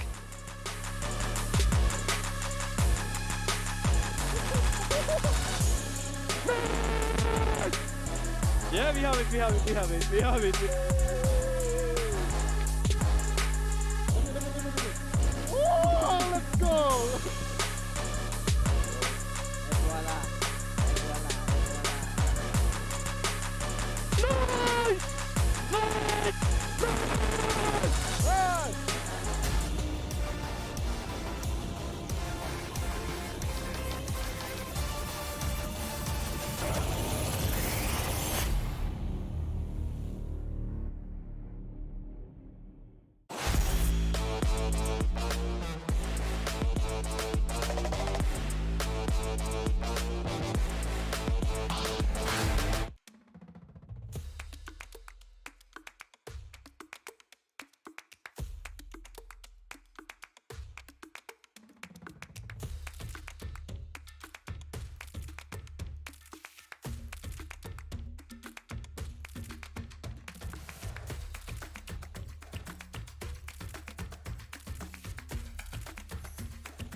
gives you wings.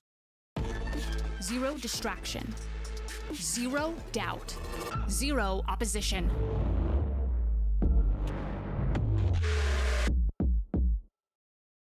Usually when I see a target, I won't miss. I try to find weaknesses wherever they are and just game by game try to pick up on anything I can. So this training course is a way for me to really showcase and demonstrate all the questions you guys have been asking, how to get better aim, and it really enables me to answer a lot more and kind of expand on the first video I made like so long ago about Valorant fundamentals.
It's F-Flex on the beat.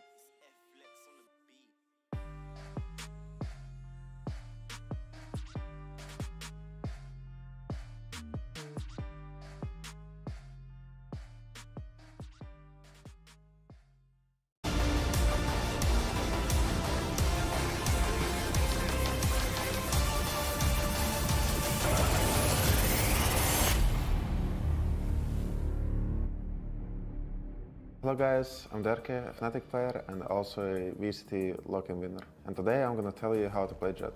Let's start with the basics. Jett is a high mobility duelist. Play with your support players, ask for utility, try to create space and go in first so you can seek for the advantage and for the map control. We're going to go through some specific abilities. First we'll start with a Tailwind, aka Dash. Dash is very good ability to make space for your team or get out of situations or just not let your enemy refrag you. You can entry easily on the sides with dashing into smokes or dashing and smoking some areas to get cover from your smoke. It works really good when your teammates combine that utility with a flash or a recon, so you can stay in your smoke and wait for the recon to scan somebody so you can get a free kill. Then we have Updraft.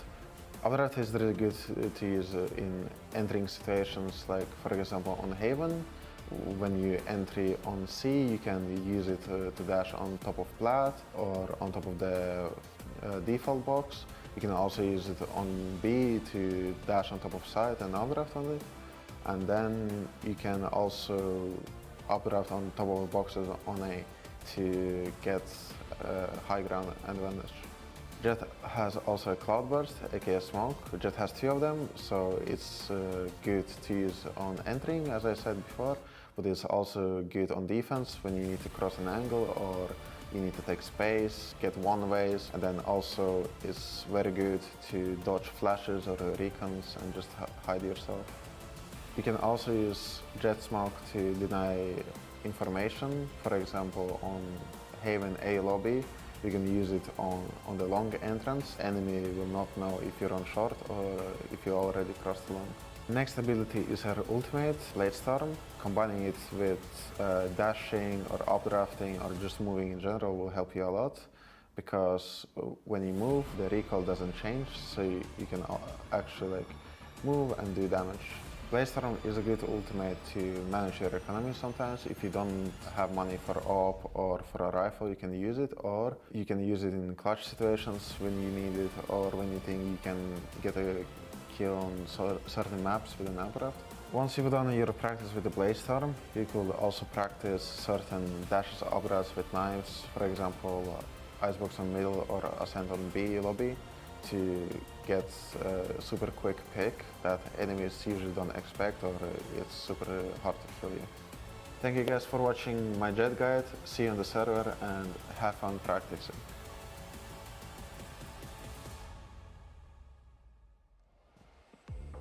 Vitality gets so incredibly close, but it's not enough. Fnatic gets pushed to OT, but still managed to close it out. And after that video from Durka, I think we can't understand why. I finally know how to play Jett. Oh, congratulations! I finally understood it right.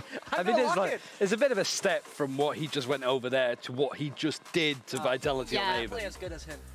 Okay, you have like the attitude of everyone in solo queue right now. I think that's gonna be locked in. Problem. No, I'm just saying, guys, don't lock in Jett. Don't insta-lock. That's all I'm saying, okay? I'm just trying to be nice. You're also talking to an Astra main, but... Yeah, okay, very good point there. I said before this map that I just wanted to see more out of Vitality as a team. And I'm glad that I got that at least, because I think ultimately, I think they were the better team. Outside of some howling mistakes they made and Durka having another insane performance, 310 ACS, 30 kills, 19 deaths. I think the Vitality, on the whole, played around the map a lot better. Their retakes were really good on their defense, and Fnatic were left a little bit flustered more than we'd expect. And let's be honest here for a moment. It felt like it was micro things, like small adjustments that actually lost the game for Vitality. Not taking anything away from Fnatic, not the slightest. But obviously, it felt like those were tiny mistakes. The amount of times, the small amount of times where Vitality ran out of time on attack, which was so awkward to watch. It felt like it could have been easily theirs, but then attacking side Vitality struck.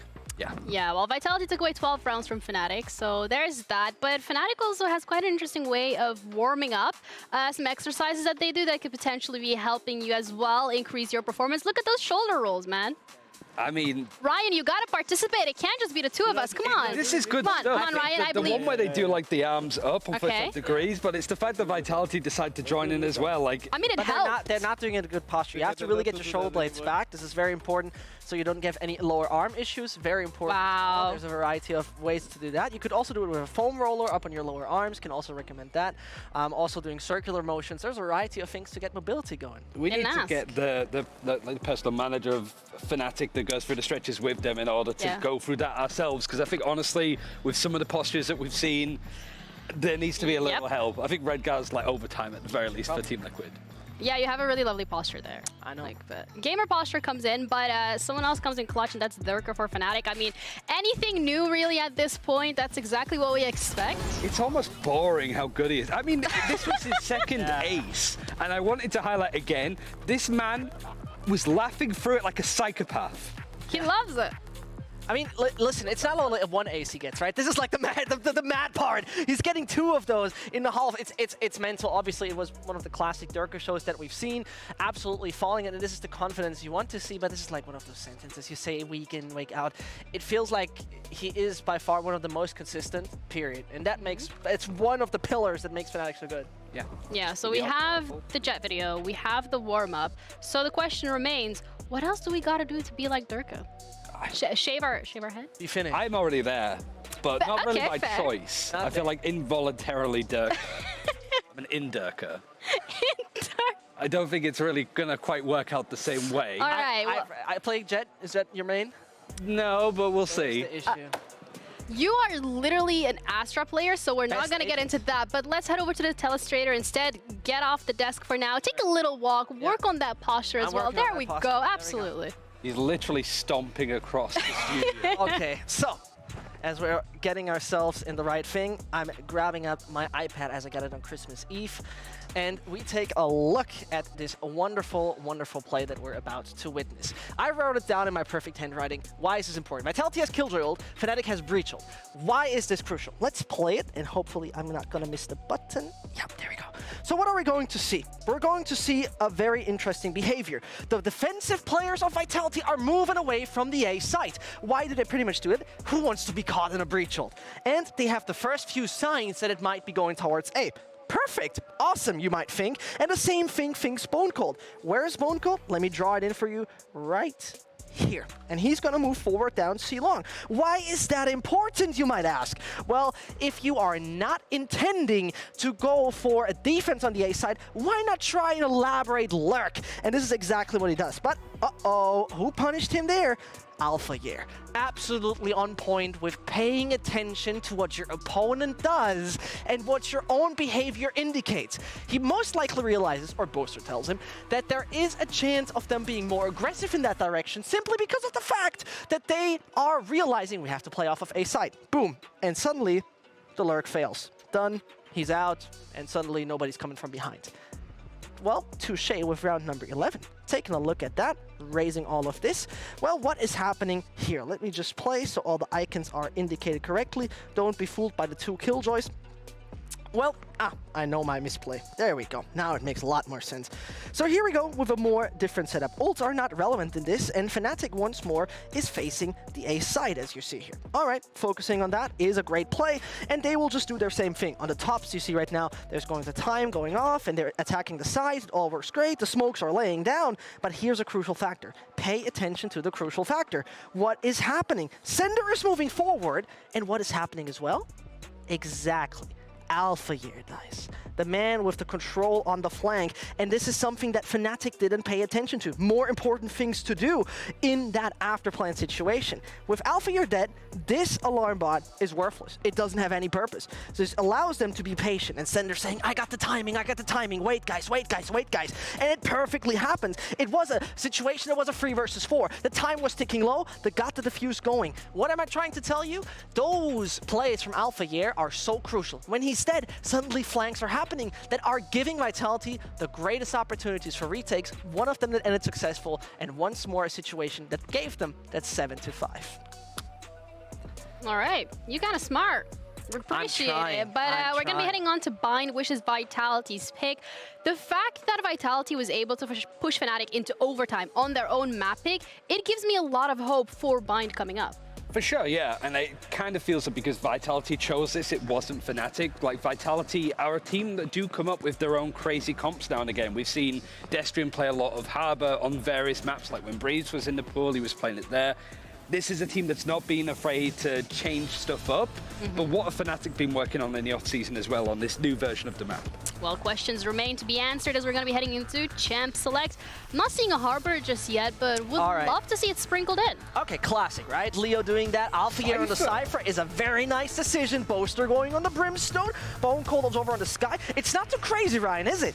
I mean, on the side of Fnatic, that's pretty standard. I guess the only major change is there's no Sage from Fnatic. Yeah. They're going to be playing in with the Cypher, which we really don't see an awful lot. We see Killjoy a little bit more than him, so the fact that Cypher's a little bit stronger now than he once was when Bind was back in the pool last year, there is potential for Alpha to do some work. Also, first time we're seeing Sage on Twisted. Has not played that before. So I think that is also a quite big one. We talked about, though, are usually so impactful individual players, now swapping over to those agents.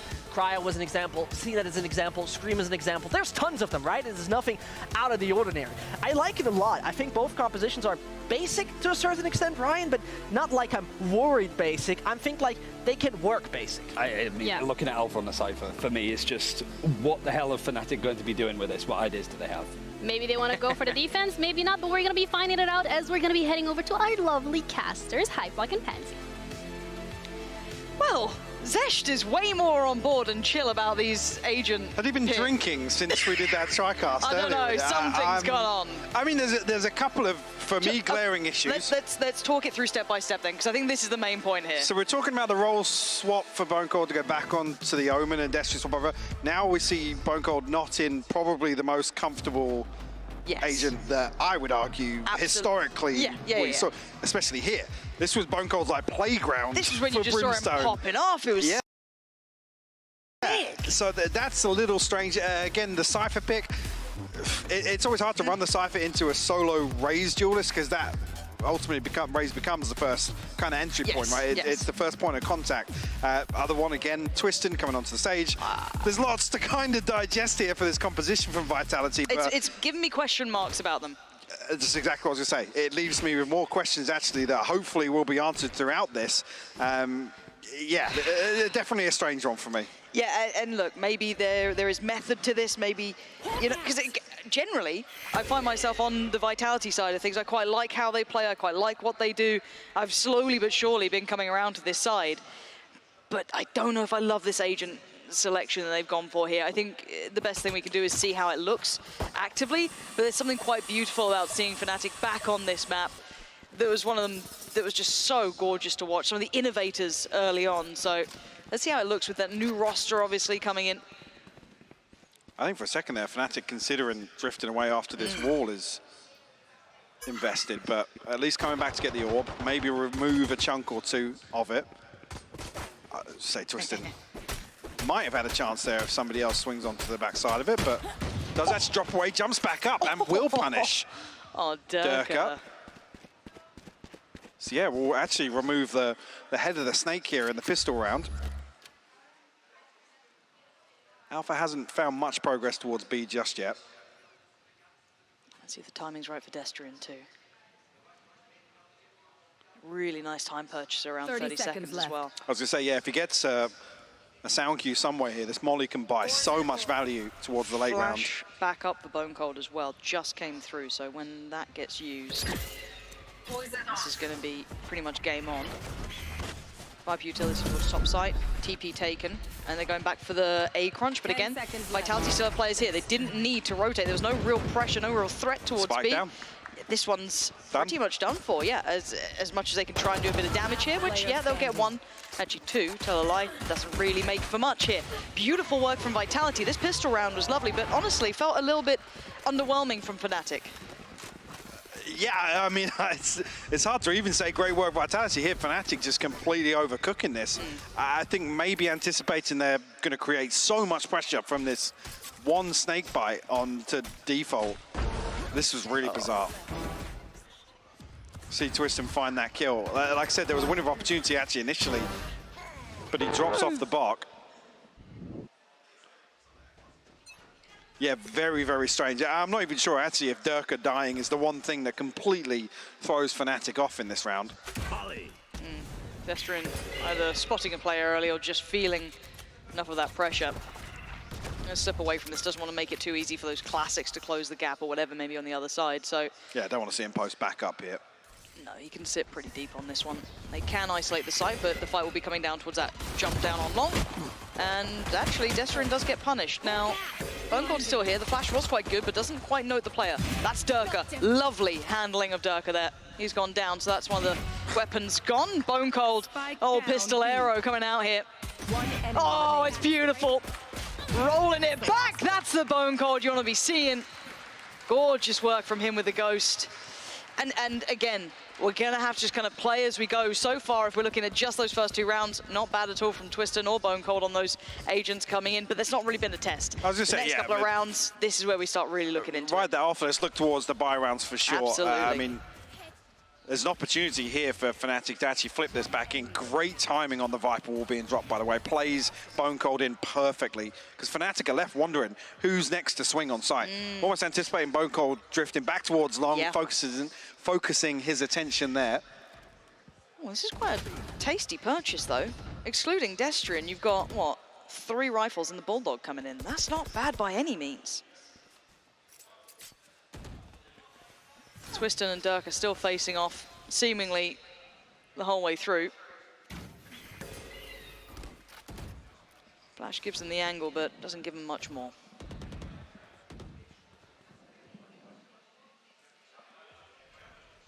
At least this time, I mean, similar approach to the pistol round, but much quicker to collapse towards B. For Destrian to, I was going to say, catch some information, wait for him to invest this smoke, and a very deep investment in the smoke, actually. Bone Cold. Dancing with death a little bit there. They pass each other. Dirk are the first to turn. And the follow-up as well. Destrian left completely unaware. Punished. Beautiful side take. A little fortunate, you could say. Roll of the dice short. You take what you're given. A bit of a spam comes out from Dirk. It doesn't quite find Molesy. Got to be careful here, though. And the flank is a million miles off. Still has all that utility in place as well. Alpha very much alive and kicking.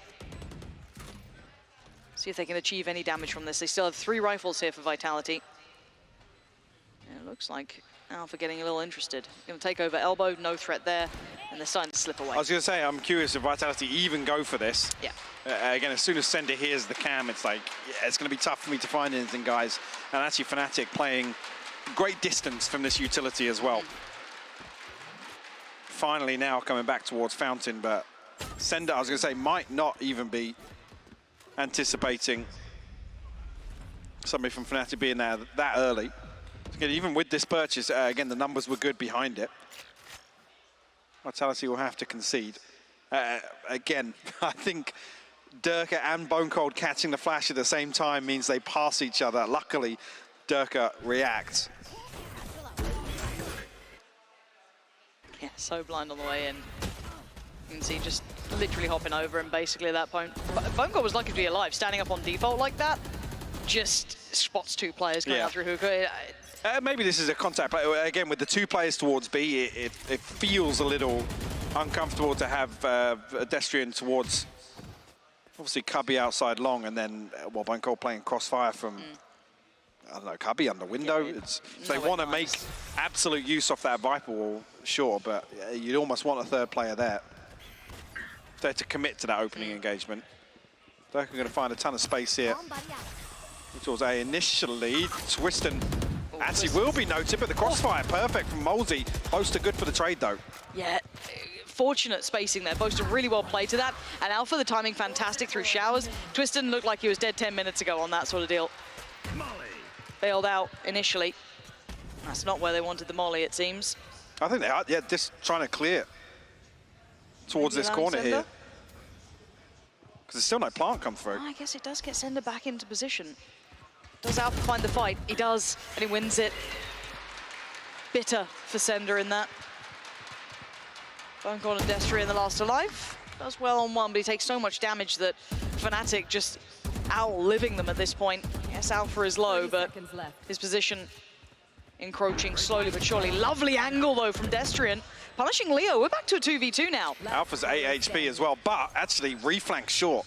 Finds that kill, and now he can slip back into showers. Bone Cold has to find this 1v1, and he has to do it quickly. Boaster, great positioning there to catch it. Alpha just so slippery in this round. Really hard to pin down. Even finding that timing initially on Twiston was very nice, but then, as you said, playing the timing perfectly, 8 HP. He was dead if he didn't get it right, so very well done in the end for him. That was that initial fight. But yeah, just a menace here. And again, this is one of the maps that put Alpha on our radar, really, when we first started to see him come into his own. Back on more Killjoy-esque and other agents, but still looked fantastic here. And now, 2 apiece, tied up. We go back in.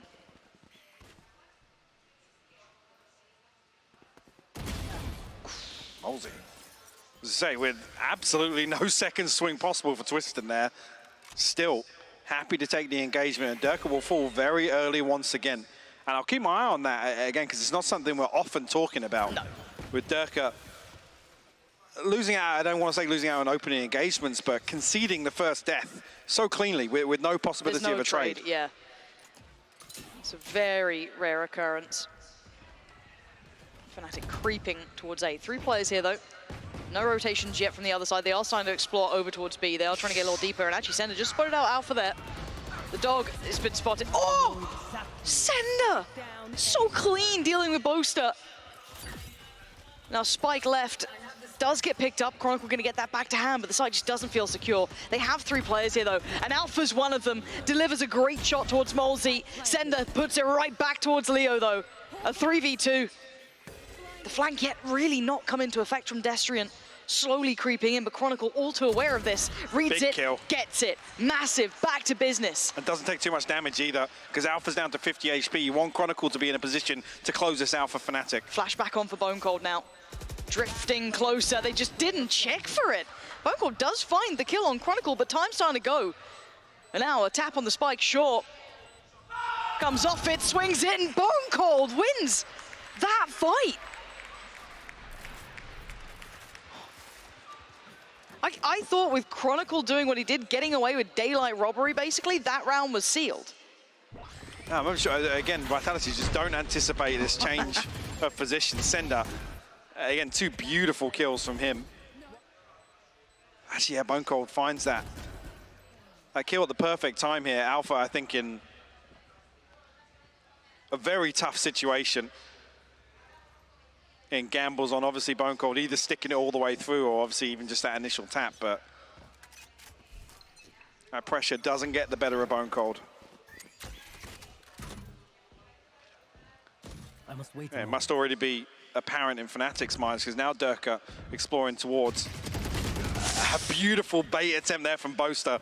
Sticks the rifle way out in the open, baits out the spam.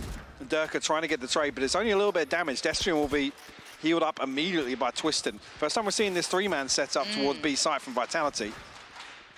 I wonder if they can feel that out already. So in that regard, this exchange already favouring Vitality way better. Durka now has to play out with 70 HP as the entry. That entry is just not looking comfortable at all. No one's willing to give Alpha any room to work over towards Shower either. They're sitting way deeper on the site. Should be go time now. Oh, gonna come in, doesn't? Oh, it does force him into the eyes of Alpha. Sender's HP as well.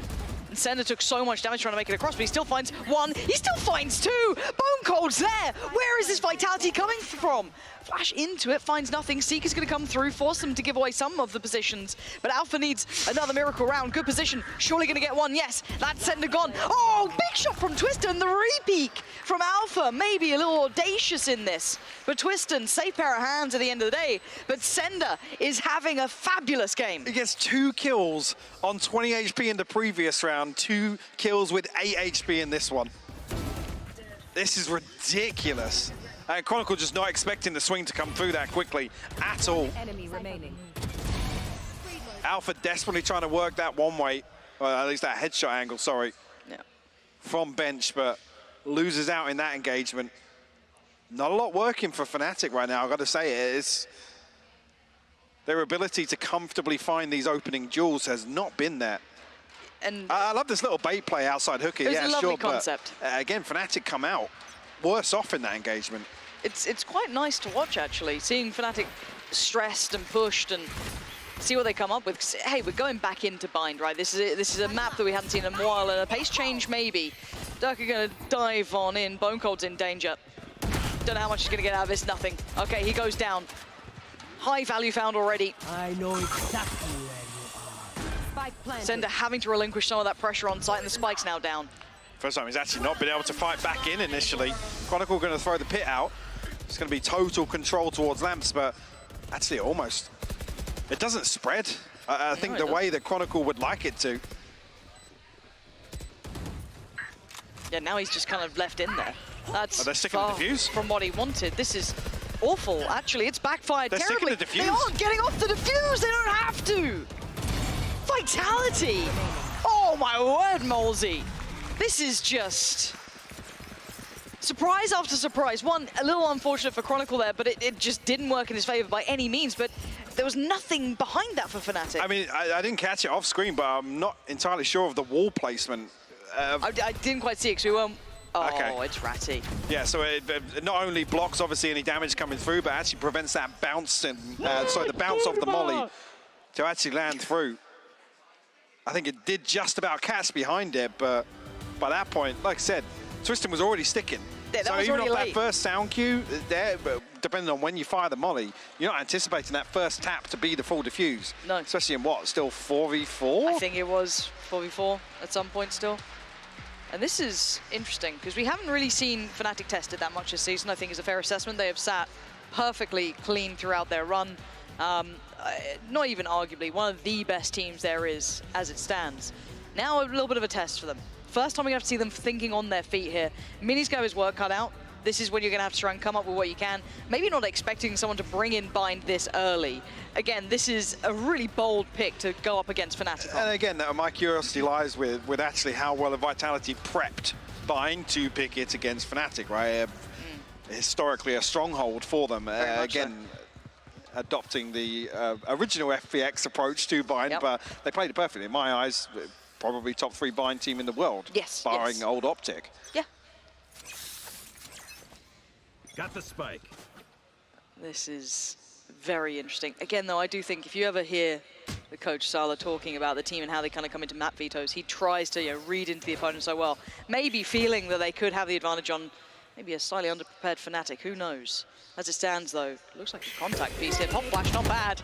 Not good enough, though. Durka going to start winning out some of these opening engagements. Bone Cold now punished. There is the additional player brought over towards B, though, so that is the one redeeming quality. Now, what does Vitality do with this? So reclearing the space outside Sands is actually huge. Chronicle seemingly aware. Again, the ping comes through from Chronicle, I think, but he's not ready for Mosey to be posted up on that angle. And it looks like someone's going back to check. Yeah, it's Leo. Precarious, dangerous game, but it's worked well for him. Beats Twisted to the punch. Second flash does catch. Good diligence there with the second flash as well. The first not finding anything, but now at least he has the confirmation. Alpha's going to be heard on this flank though. Sender's still close enough. Alpha's knife out. He's thinking everybody's made their way to B site already. So it's a 3v3. You've still got a little bit of utility as well. Destrian still had 2 smokes into play. Boaster does find Sender though. Durka's position is just hard to clear. Unfortunate to find. And Fnatic depending on Durka here. I was going to say, but just to come back, this isn't an opening engagement that Fnatic worked themselves into. No. So yeah, Durka winning that out is huge. It's unfortunate for Bone Cold not to catch, I guess, full effect on the flash and be rewarded for it, but... It's not one of those crafted entries, is it? No. It's just turns the pop flash. Brilliant, game on. And the concerns have been the other rounds where it's, yeah, let's work Durka into showers, get him into a position where, you know, we want him to isolate X player in this location.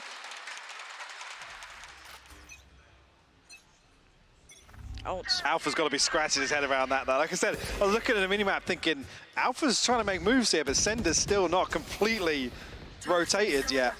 So the awareness is there from Vitality. Ult going to be invested this time. The ult's sitting quite comfortably with Vitality. Twiston now on an op. There we go. First challenge. Looks like a similar setup with the bait. Running it again. Doesn't get the reward, but it's very naughty. Seemingly though, Vitality now becoming wise to it. Yeah, I love the adjustment from Vitality actually, where Destrian's been happy to take contact in that very position. Going through the Viper's pit though, Mike, this... I mean, 50 seconds left, still some time to establish showers control, but yeah, it's... Do they have anything to... I think we've got the dog on Leo, flash, twist, and does catch Boaster. So now how are you going to get yourself on the site out of shower? Well, Molsey's boombot didn't actually spot anything, so Fnatic have an opportunity to find full access to backside, or at least a backside plant. Actually, the Snakebite going to slow things down here. Okay, that's both players seen. Molsey going to eat that flash, but time still good, 20 seconds here. Durka does get to the back of the site, but the Seeker's going to come out at the right time. Molsey now just waiting patiently, does finally pull the trigger, swings the corner, but he gets punished on it. Chronicle and Alpha, you can't make it out of showers. This feels one-dimensional, and that's a rarity for Fnatic. And it's actually the timing of the Seekers is perfect from Bone Cold. It's like I said, there's a point here where Fnatic have full access to backside, and all the change... Oh my God. The only thing that changes this is the Seekers. As soon as the Seekers actually don't go down long to where they kill Boaster, they go back into spawn, everybody's making their way towards A site. The Snakebite then, what, it's 3 to 5 seconds it buys, but it's crucial.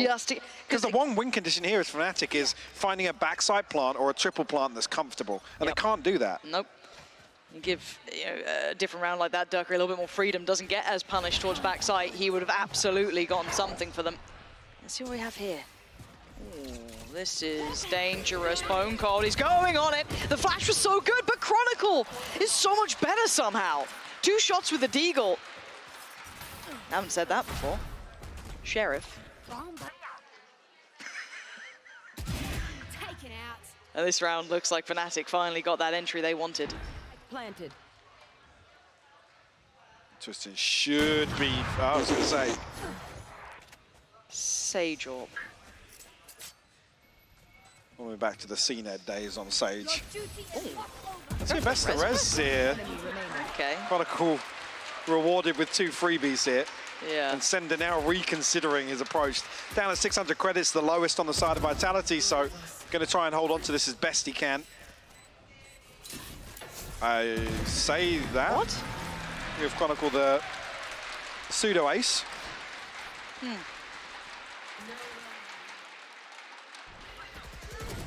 Third ace, inverted commas, in the series for Fnatic. And yeah, what's curious is that when you invest the res, that's the point at which you think, yeah, Sender's going to commit to actually fighting back through spawn. Not after it's been dealt with. No. And I think the only thing that would change that is if Sender has his pit and he can play a Spectre or a Judge into it, but we know that was already invested, so you have to play this one out with the Bulldog. Even Destrian the closest at 2400 to try and get a rifle back to him, but not going to happen regardless. I think Adzi, even the problem being he's light shield and only 1 Snakebite. Fnatic now actually looking to focus this area with utility. Oh, bloody hell, that's a lot coming towards Destrian. Hasn't had the opportunity to back away, but still stands his ground and wins the fight somehow. Spacing very peculiar, but Leo does find the trade now. Yeah, okay, so that's at least Hookah now cleared. You're going to have backside now clear. Molly towards CT, so they've pretty much cornered off the vast majority of the site. Forced everybody off site. Yeah, this is quite nice. So yeah, Plant can go down without much contest unless they try and break back through. No, not at all. Chronicle has his ult again. Yeah, actually can see this invested towards elbow this time. Much better spread. Yeah, that's far more comfortable. Alpha the first to claim one. That's Molsey gone down low. Bone Cold going to be punished by Leo. Sender not quite there in time, but now does make his time to shine. Twistin, what can you find here? Surely not, right? Surely not. Surely not. The wall's surely broken. Does get it a half, doesn't matter. Fnatic this time making sure to not be caught short. Last round before the switch. I said even early on, you think Vitality are going to come out massively on top in this half, but potentially here for them to still finish 7-5 short. Spacing very strange on this first engagement. I think it's all riding on Durka winning that. Again, it's hard for Leo to really swing with him when he's satcheling into Hookah. Obviously, he's just going to get thrown about by their satchels as well.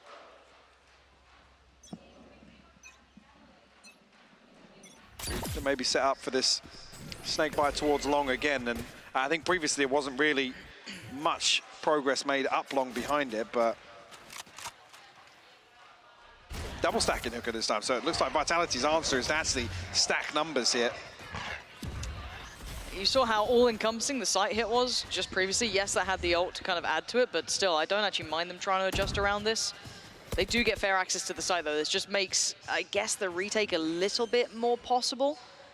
They did go for the 3 players towards A this round, so again, can Fnatic hold this now? They're doing very well before this buy. Far from perfect. There's a lot of space to cover, actually, for Vitality in terms of time. The timing might just be right here. Alpha, he could catch 2 on this one. Spots at least the foot of 1. Boaster and Durka doing well themselves on the side, but here comes the cavalry, and there goes Alpha. The timing just gorgeous on the 2v1. Twistin, he's got his work cut out for him now. Tap on the spike, but eats the flash. Gives away the position. This is hard to watch. There's nothing surely he can do here. Needs to get this towards half, and he's still making a damn good goal. Oh, he ran out of ammo. That's heartbreaking. That was actually so close. And it's that brings us to an even half here. Very, very impressed with Vitality, actually. Yeah, let's kind of talk that back through. And not a lot of these set pieces are really based around, you know, Twist and finding space with that wall or really securing any space. I mean, how many times do we see it actually still available for the retake or even looking for that defuse as well? Yeah. So again, I mean, at least it's a big tick in the box to see Twisted perform on another agent. Sure, it's definitely a side topic to discuss. Yeah, because it did leave us questioning things. I mean, the man is magic at what he does normally on his traditional agents, but doesn't look completely out of sorts here. You saw it brought into pretty decent effect. If anything, I'm just kind of surprised that we've seen Fnatic once again push this hard. It's a very competitive scoreline here. Vitality doing incredibly well in rounds that we don't necessarily expect them to sometimes. Certainly helps Ascenders having a fantastic series, but even beyond that, I want to see how Fnatic look now, the shoes on the other foot. Yeah, and I think the question for me actually coming across into Vitality's attacking half is actually Destrian's value on this Brimstone. Wow. Again, the second layer to that being Bone Gold's ability to really support Molesy or potentially Twistin if he is going to kind of frontline Sage in some of these executes. Because that's the one that sticks out more to me, right? Again, the numbers here don't really paint a picture for us to really dissect too much. Destrian at 5 and 10, but again, it's the role that he was playing in controlling Hooker. It's not one that's often rewarded with a boatload of kills or anything like that. But certainly here, we're looking for the efficiency, I guess the value found from him on the attack. Whether or not Vitality's going to look towards this kind of post-plant setup, again, double controller with it being a Viper, usually leans towards some kind of post-plant comfort, although we didn't really see that from Fnatic, who were the ones to really excel at doing that. Yeah, almost patenting it. Patenting? Horrible word choice I went for there. Don't know why I've done it to myself, but yeah.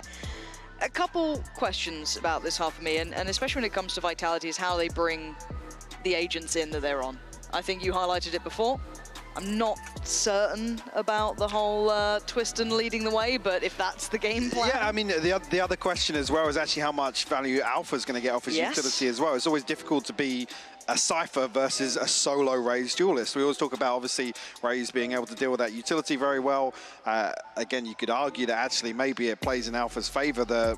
Maybe Molesy has to burn some of it up to deal with his utility, but when it's Raze to actually enter a site, we talk about Cypher being the hard counter for Jet. Well, let's find out, shall we? Going back in, 6 apiece here. A very close series across the board, map 1 included. Seems like it's no different, but Chronicle making very good work of Bone Cold. However, Twistin deals with it. Pops up the wall and makes us feel inaccessible. Fnatic looking to pinch through the TP very quickly as well. And it's going to be all 4 players now coming through the back lines of Vitality. Sender won't be noted with the Trailblazer. That's huge that Destrian deals with that. I don't know how much information they have, but still, so much value from Sender. Even just to find one in that position is massive. I didn't think he'd have any, even though the Trailblazer didn't quite get towards him. However, a 3v3 now. Towards the side they go. It's Alpha to find Twistin, but the trade comes in. Destrian still being a nuisance and does great work with the Frenzy. 1v1. Is that on enough? Boaster does damage. He's actually caught Molesy. Left in the smoke to rot. Boaster with a defuse. Fnatic pick up the first in the second half. And there's one thing I'm curious about. Okay. Molesy was curious about it as well, but the placement of that trip. Again, right behind Truck in that position, that only really confirms if Vitality push out of lamps to backside. That's so curious. Did the Molly actually hit him there? Is that how Boaster actually gets confirmation? I'm sure I noticed it there on the trail from the Molly of whether or not. Yeah, actually hit him. Not sure. But yeah, I'm really curious about that trip. Not this one. It wasn't that one. No, that one. Okay, so round 2 here.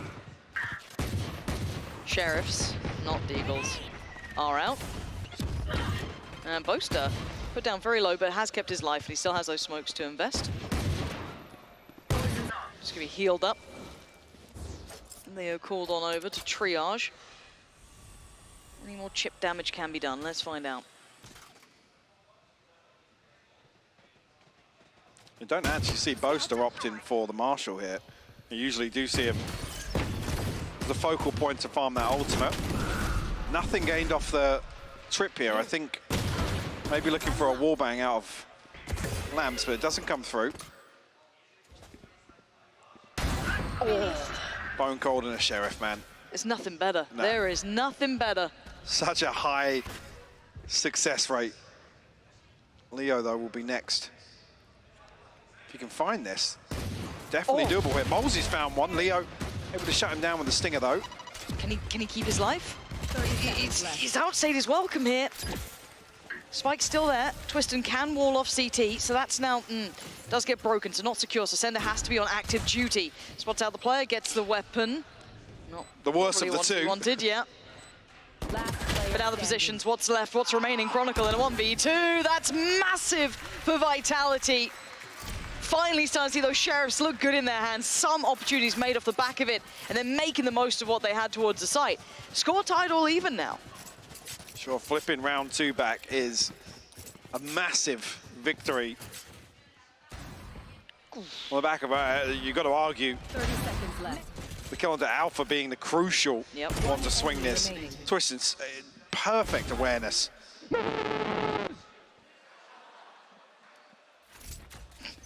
I'm worried about him bursting a blood vessel eventually. If he was an older man. That's a young man's game down there. Oh, his blood pressure's probably really high. Well. I was curious actually if we do see this wall. This is the one I was talking about earlier on in the broadcast. Again, it's something now that cuts off that Showers TP a little better. Fnatic have found this kill very early on. Boaster kind of wanted that. But I think Alpha prioritizing for the neural theft here. Will reveal the lurk here.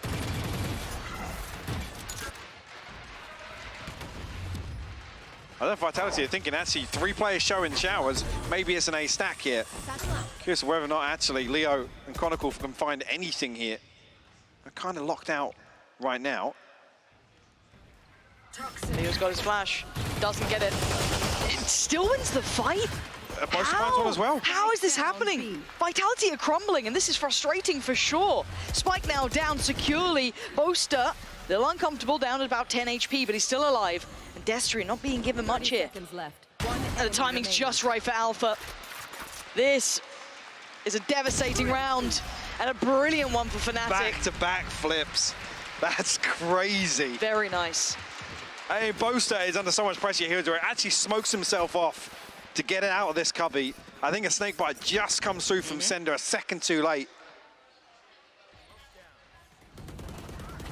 It's the spot there as well. 30 seconds. So relaying that information again as he sets up, like I said, Leo and Chronicle to find something from Elbow. And you even said it, the flash didn't even catch anything. And they still get the round. Okay, we're left in a very weird buy. 2 rifles, so Twiston and Sender, the only 2 to have them. Sheriff's outside of that, so Bone Cold on a full buy. It's another pinch set up here. It's so well done. This time, though, they do suffer casualties, but you're right, the spike was there. And this is where that wall actually comes in to be very influential here. Cuts off the TP and actually gives Fnatic full control of this area and the spike so early on in this round. That spike could not go down. Actually, I think Twiston and Destry both have weapons as well. So they lose out on that. Ton of damage coming through. I mean, Vitality at least forcing Fnatic back a little bit, but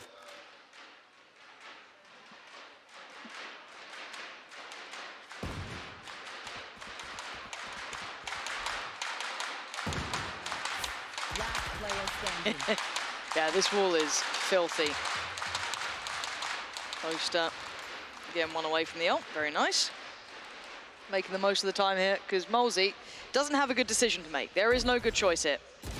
And being baited on through. Chronicle, they want to close it down, but the spike going down there was the death of Vitality that round.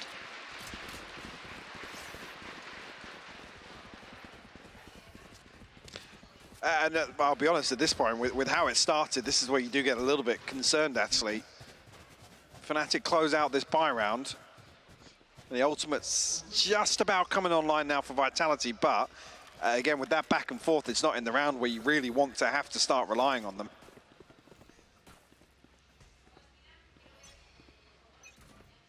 They get themselves into a post plant. Orbital strikes there. Actually, Boaster will get his up from the orb retrieval here on B long.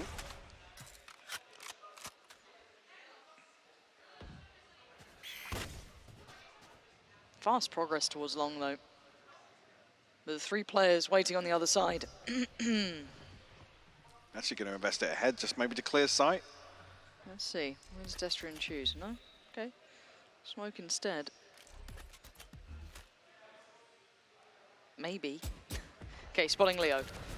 One smoke goes in, flash towards long. Flash finds nothing on the other side. Yeah, this is going nowhere. They can both evade this, and actually Fnatic taking the space back.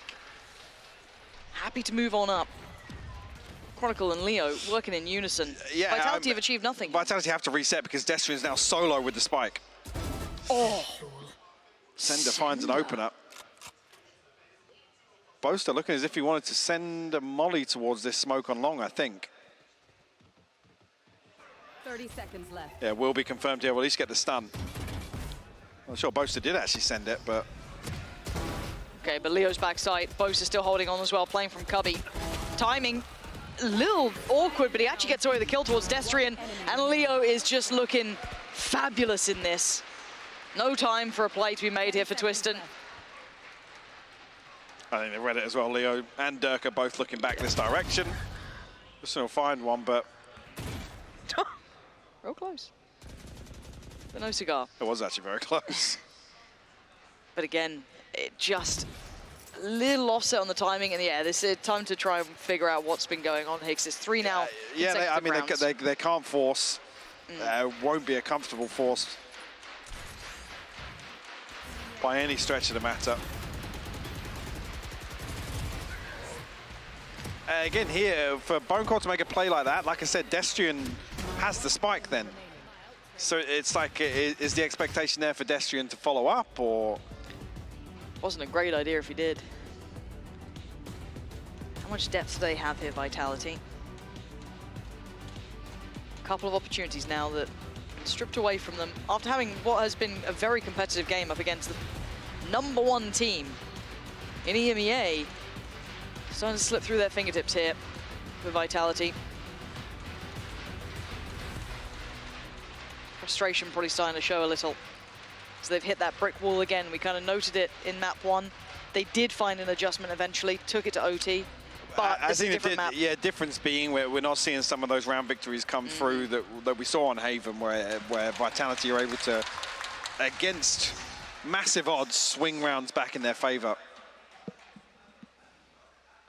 I'll be honest, and this one is the one that kind of makes you very, very concerned for the remainder of this half. 4-1 so far in the second half, but again, Vitality flipping round 2's kind of been the only positive. Yes, not much else has come through for them. And Fnatic starting to feel a little bit more comfortable. And Pacey, yes, but Molzy has been spotted. How? How is he hitting those sort of shots? Half his kills, I swear, are just with the Sheriff at this point. They look to springboard off this. We get a lot of information here. Boaster getting caught up in his utility, to be honest.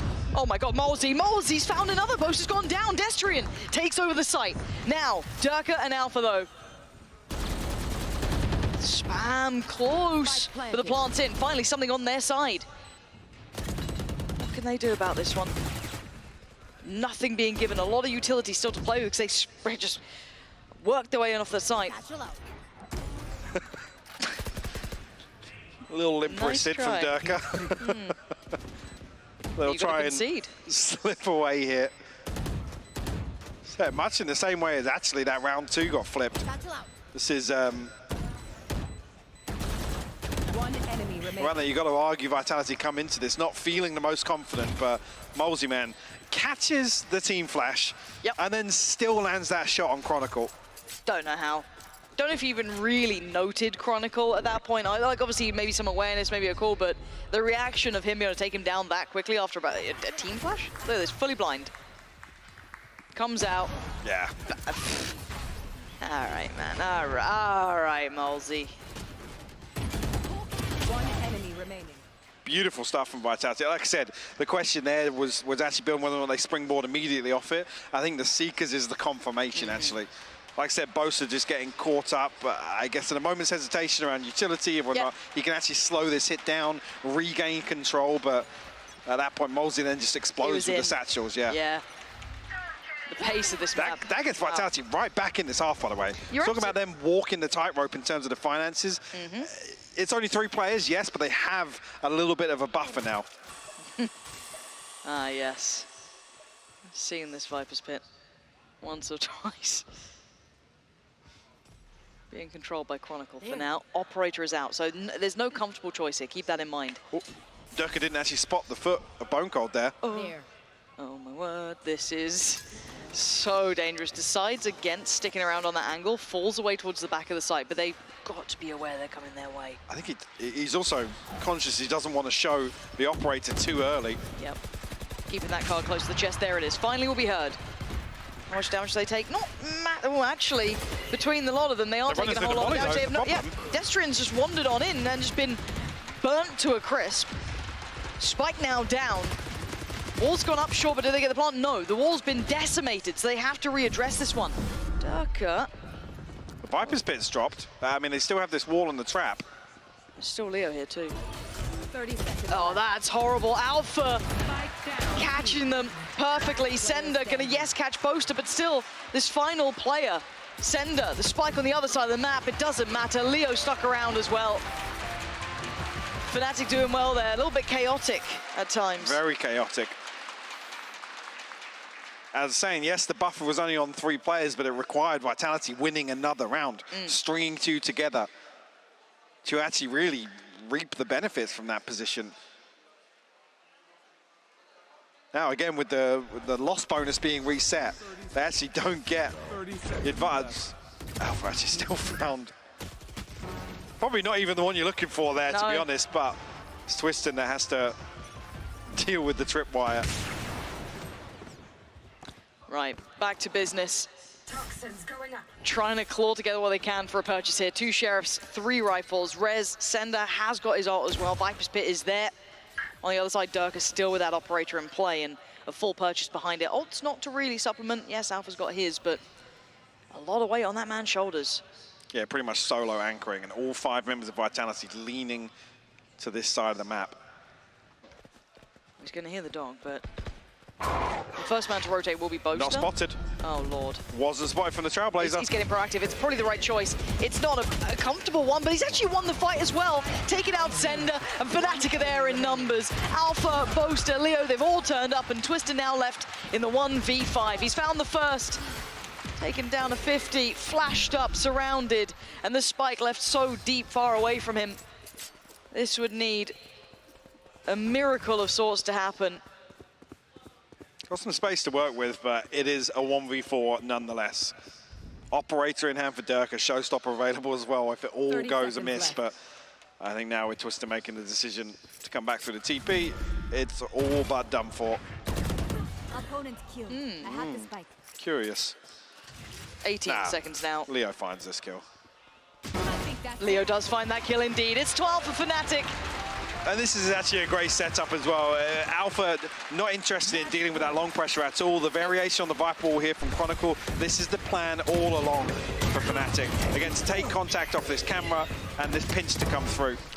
I just love watching Alpha's decision-making sometimes. Again, solo anchoring that site, starts to feel the pressure, knows that backing away, even after not being particularly noted, wasn't an option, fights forward. Love seeing that from him, buys that precious couple of seconds for those rotations to come in, have that little pinch from the TP, and now it's a timeout. Vitality, have you got anything for us here?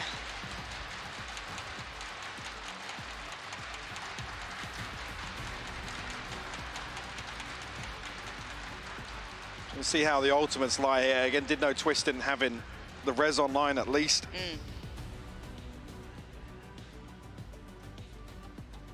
Yeah, now with Fnatic on 12 is a very small margin for error, or no margin for error for Vitality now. At least now with Fnatic showing a couple of different looks here as well. So I see a little bit more depth out of Fnatic. Yeah, but, well, very happy to at least pull out some of those set pieces here. Yeah. In this series. If Durka actually relies on the, again, this situation here, he's got the showstopper as well, so quite happy to play or throw the showstopper in, I'm sure. Rez and the Viper's Pit available for Vitality. See if they get a chance to use it really more than anything. Quite nice to see Alpha back on this map as well. Currently leading the board, but it's Chronicle will be leading this round with contact. Does take it, but does slip away. So Shower will swing on over to Vitality's hands. Getting Destrian 1 closer to the orbital strike. Same wall once again, so this trap play set up. I love the way that Fnatic think about things like this in terms of retaking that control based on contact, because it means you can play this 4-man stack towards A. The contingency is just so robust that they're happy to invest behind this. Trailblazer will spot out a player, but no cause for concern just yet. And the clock actually ticking away right now for Vitality. Not really drawn out much util, and not really got a lot of tangible information themselves, to be honest. The flash wasn't popped. Now, okay, so they've had contact basically on both sides of the map. Now, it's brought Boaster back over towards A, but yeah, but they're ready for this pinch once again. That's what we want to see. Is it as good again? We'll find out soon. 3 players, Molzy, Sender, Twiston. Oh, and this time Alpha slips just below the cage and actually could be in danger here. Twiston hunting it, yes he is. Alpha's gone down. The pinch this time didn't quite find the same timing on it here. Orbital strike does come in, that does deny the plant, but a new spot found. But there's the rocket going through. Twiston's been denied. He's in so much danger. Time! He's running out of time, and they have none left. 2 more seconds. They can try and fight it out, but all Fnatic has to do is stay alive. Fnatic with another win here, maintaining their flawless record thus far. Top of the board, but much more of a challenge out of Vitality this time. Definitely, yeah, and I'm very impressed overall from Vitality today, honestly. Again, coming into this matchup, some of the concerns, I guess, in terms of, you know, at face value, looking at the head-to-heads of where we do expect to see them win. Some concerns along the way this season, but even here, they should come away from this with a head held high. Honestly, they took Fnatic the distance on Haven, and even here on Bind. Again, if there's any more depth, if they look to evolve this composition, some of these role changes a little deeper, maybe they'll find some success against some of the other teams at EMEA. And actually, that's a fantastic point you bring up, because I was doubting some of those composition changes. Some of them I didn't feel as comfortable with, but actually looked quite good here. You could see the intention, you could see what they were going for. Didn't actually stand out as the biggest issue by any means. It felt pretty good. On a day like today, yeah, it's going to be